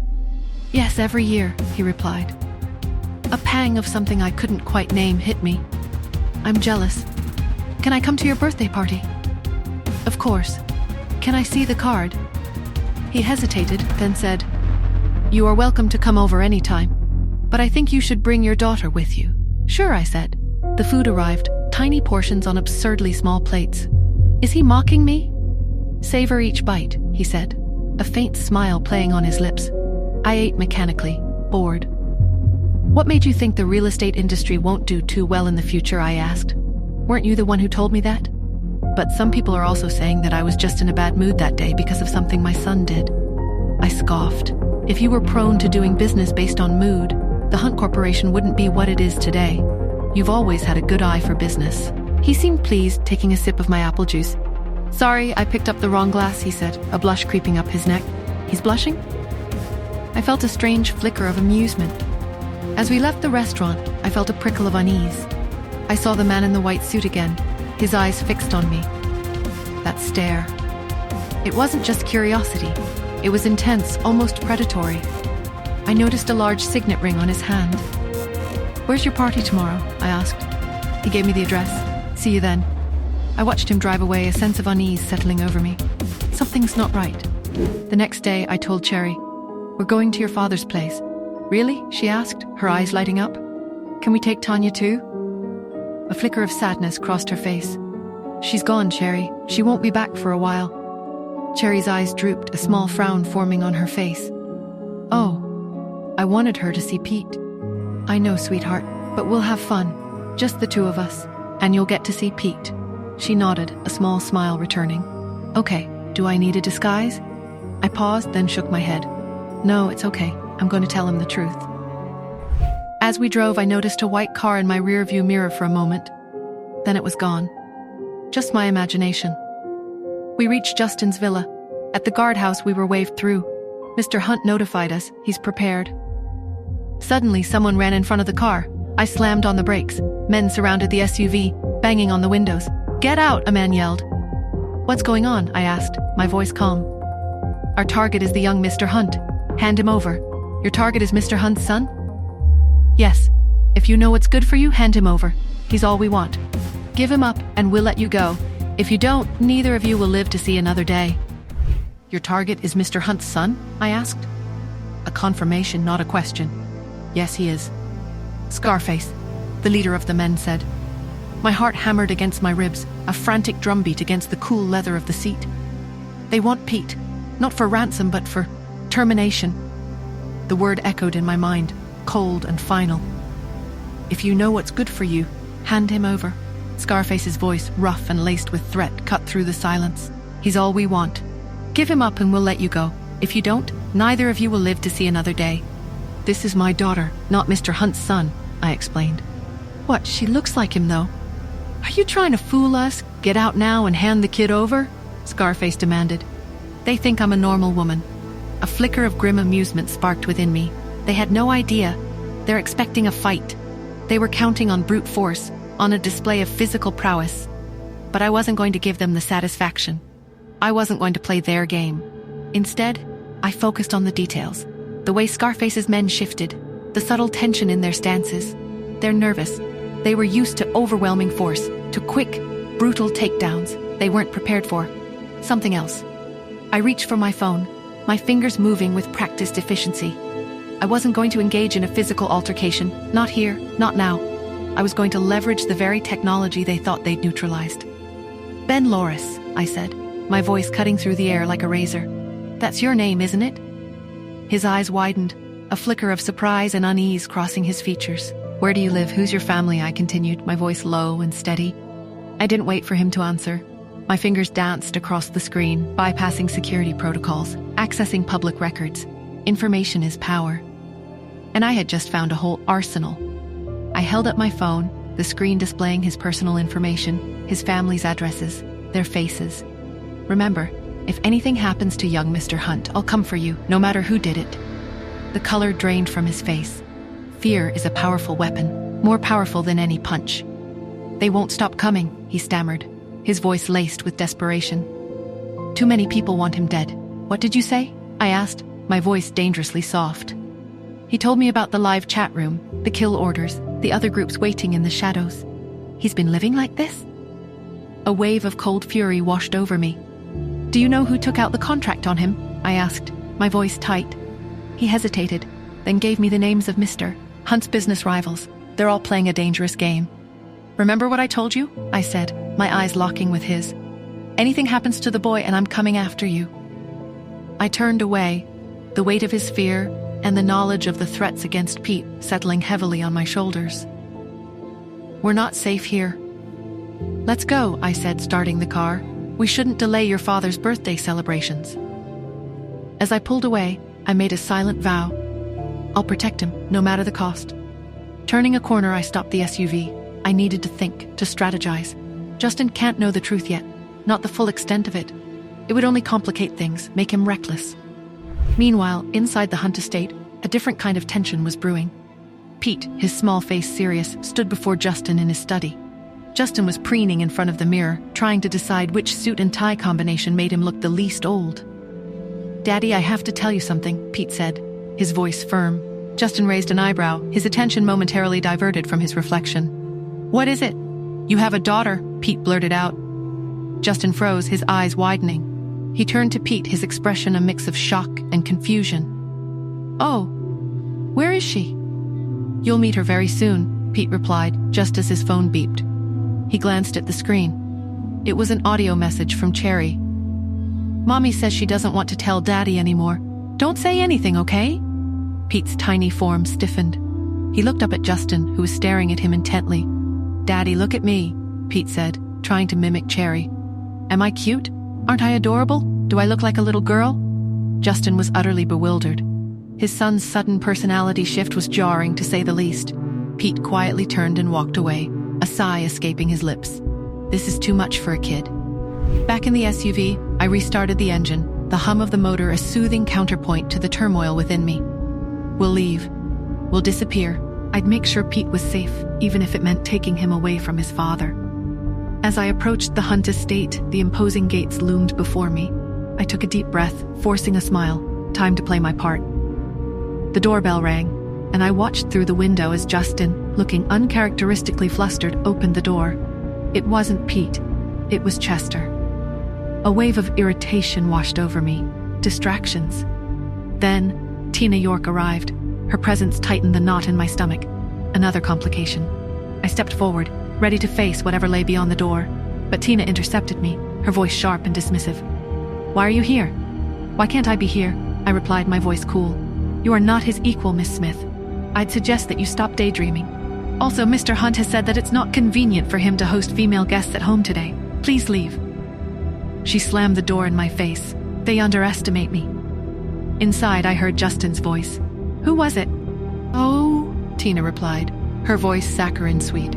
"It's nothing. The building management staff came to wish you a happy birthday, but they said that they won't come in and disturb you."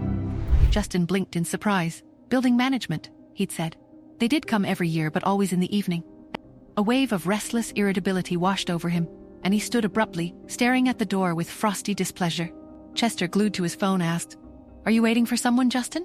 "No, I'm not," he replied automatically, his gaze fixed on the door. At the door, Tina smiled, a flicker of triumph in her eyes. She thinks she's won. She'd been afraid Justin had invited me. Now she was sure I was just some random interloper. Just then Pete ran out, his voice sharp. "Daddy, I heard that you refused to let Mommy in." Justin's eyes darkened. He strode to the door and yanked it open. There I stood. "I've been told it's not convenient for you to host female guests today, Mr. Hunt," I asked, my voice low and leisurely. He's flustered. A tremor ran through him. His frustration vanished. "It is indeed inconvenient to host other female guests," he replied, a smile appearing, "because we're expecting a special little female guest today." But her eyes were filled with anger. She pointed at Tina. "Lady said she's not letting us in." Justin frowned, looking at Tina. Tina was dumbfounded. She clenched her fists. "Mr. Hunt, I wasn't lying. You said it was inconvenient to host female guests." I misunderstood. "As for the building management staff." She looked at me, sighed, and said, "Mr. Hunt hates women showing up without his consent. I was afraid he'd get mad. So a white lie. He invited you. I hope you understand." Convincing. She was good. Too good. A long, manipulative speech sounding like the truth. I rolled my eyes. "Am I supposed to thank you, then?" "No, it's fine," she smiled. "I made a mistake." Fortunately, there were no misunderstandings. Cherry and I entered the villa. Tina followed. Inside, I spotted the birthday card. "Is this the birthday card your son made for you?" Pete stared at Cherry's makeup, then at the card, then at Justin. Justin gave him a look. "Yes." Pete shrugged. I looked at the card, my heart swelling. Cherry and Pete played together for a bit. After dinner, Cherry gave Justin her present. Then I took her home. I didn't say anything to Justin about the attack. I was too scared. What if he took Pete and hid him? I wouldn't be able to find him. I just couldn't risk it. Pete finally picked up the birthday card, handed it to Justin, and commented disdainfully, "Daddy, your handwriting is ugly." Justin pursed his lips. He had deliberately imitated Pete's handwriting while making the card. He entered the study. Pete remained in the living room. Justin sat behind his desk, a frown creasing his brow. He was still irked by the near miss with Tina and the strange, almost distant way Nora had been acting. Something was off. Suddenly his phone rang. He glanced at the screen. Unknown number. He hesitated, then answered. "Justin Hunt," he said, his voice clipped. "Mr. Hunt," a low, gravelly voice replied. "I have some information about your son." Justin's spine stiffened. "Who is this?" "That's not important," the voice continued, a hint of amusement in its tone. "What is important is that your son is in danger. Grave danger." "What are you talking about?" Justin demanded, his voice rising. "There are parties who wish him harm," the voice said, drawing out the words. "Very powerful parties. They have resources, connections, and they won't stop until they get what they want." Justin's heart pounded in his chest. "What do they want?" "They want him gone," the voice said bluntly, "and they're willing to pay a great deal to make it happen." A cold dread washed over Justin. He thought of Pete, his son, his only son. "Why are you telling me this?" he asked, his voice barely a whisper. "Because," the voice replied, a hint of something unreadable in its tone. "I believe you deserve to know. And because I might be able to help." "Help?" Justin echoed, his mind reeling. "Yes," the voice said, "but it will come at a price. A price you might not be willing to pay." The line went dead.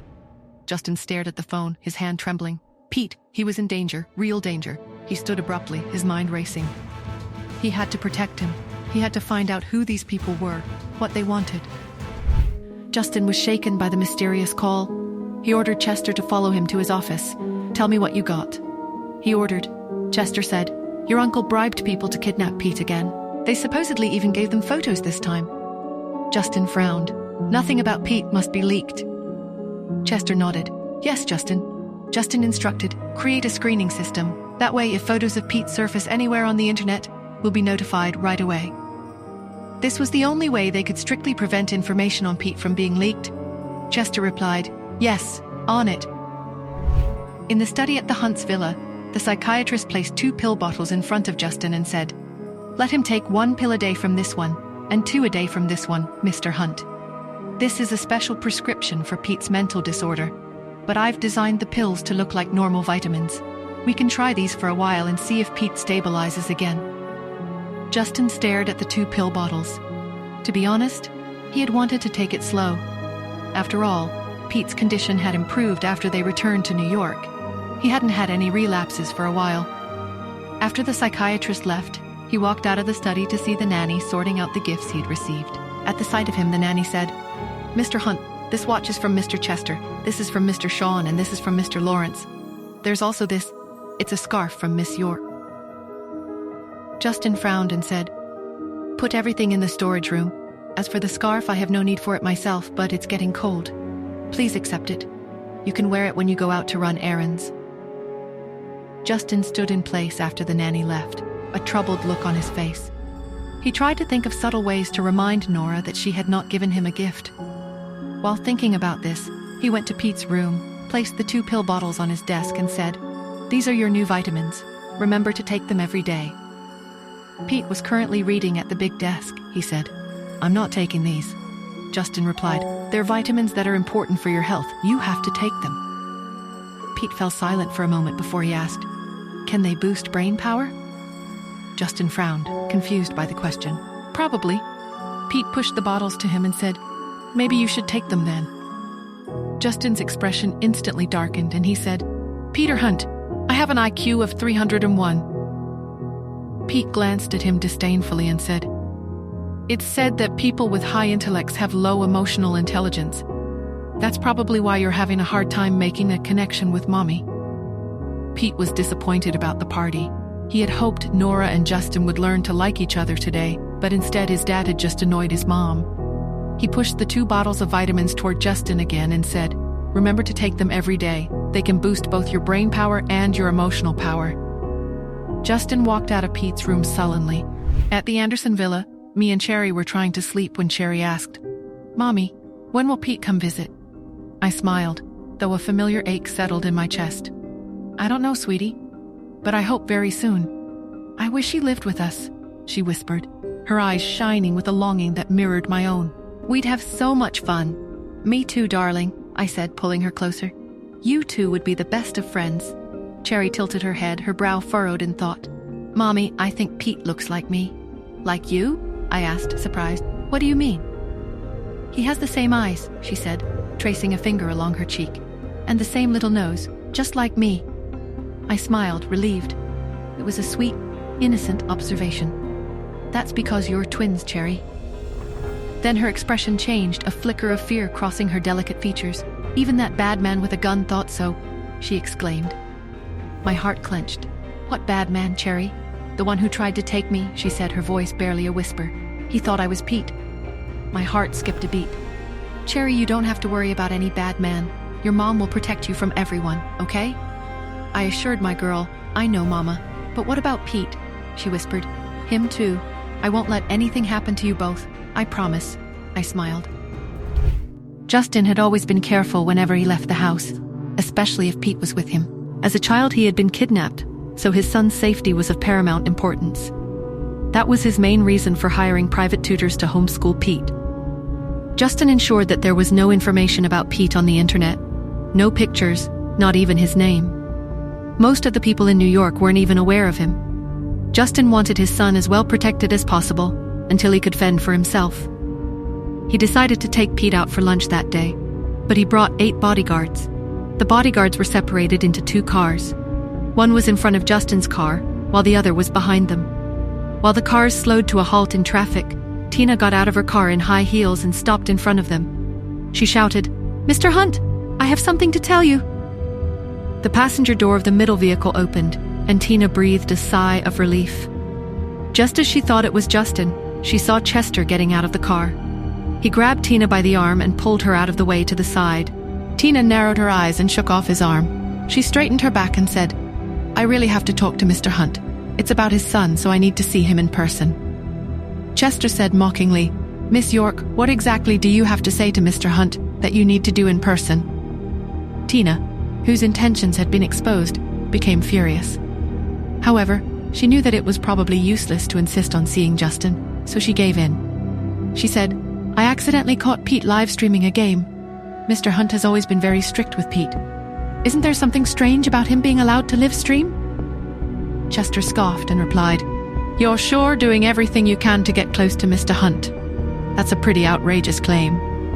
He continued, "Pete doesn't play games. He doesn't even talk much. There's no way he would live stream."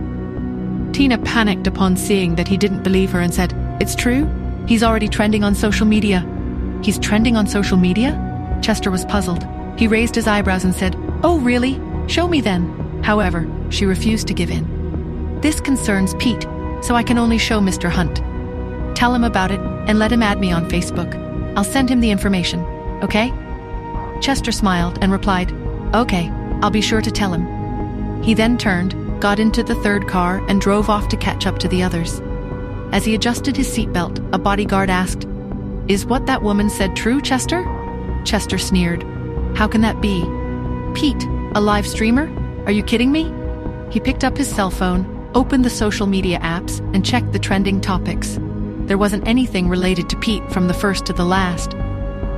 But he couldn't risk overlooking anything, so he called Hunt Corporation's IT security department and asked, "Is the screening system that Mr. Hunt asked for done?"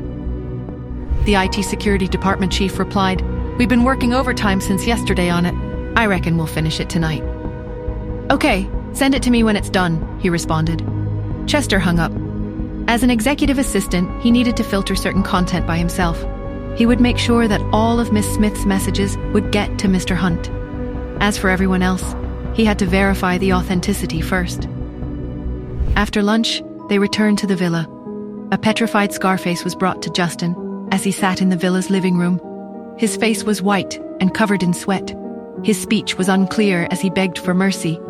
"Mr. Hunt, your female bodyguard already spoke to us. We promise we won't try to kidnap your son anymore. We've even been protecting him from people all this time. At least 3 groups of people wanted to attack him over the last 2 days." Justin sat up, puzzled. "My female bodyguard?" "Yes, the one driving the SUV yesterday who's protecting your son." "An SUV? Nora?" he thought. The stern look on his face mellowed a little. "So she does care about me, right?" he wondered. "If not, why would she quietly teach Scarface a lesson and not tell me anything?" Justin smiled. The interrogation of Scarface brought a shocking revelation. Multiple groups were targeting Pete, and Nora, acting independently, had intervened. This revelation stirred a complex mix of emotions in Justin. He felt a surge of warmth, interpreting Nora's actions as a silent declaration of care, a stark contrast to his earlier feelings of neglect. He began to believe she truly cared for him. However, the lingering danger surrounding Pete and the mystery of the competing factions remained unresolved. Why are so many groups targeting Pete, and who are they? What are Nora's true motives for protecting Pete, and why is she keeping it a secret from Justin? Will Chester find any evidence of Pete's online activity, and what will the screening system reveal? Will Justin confront Nora about her actions, and how will she respond?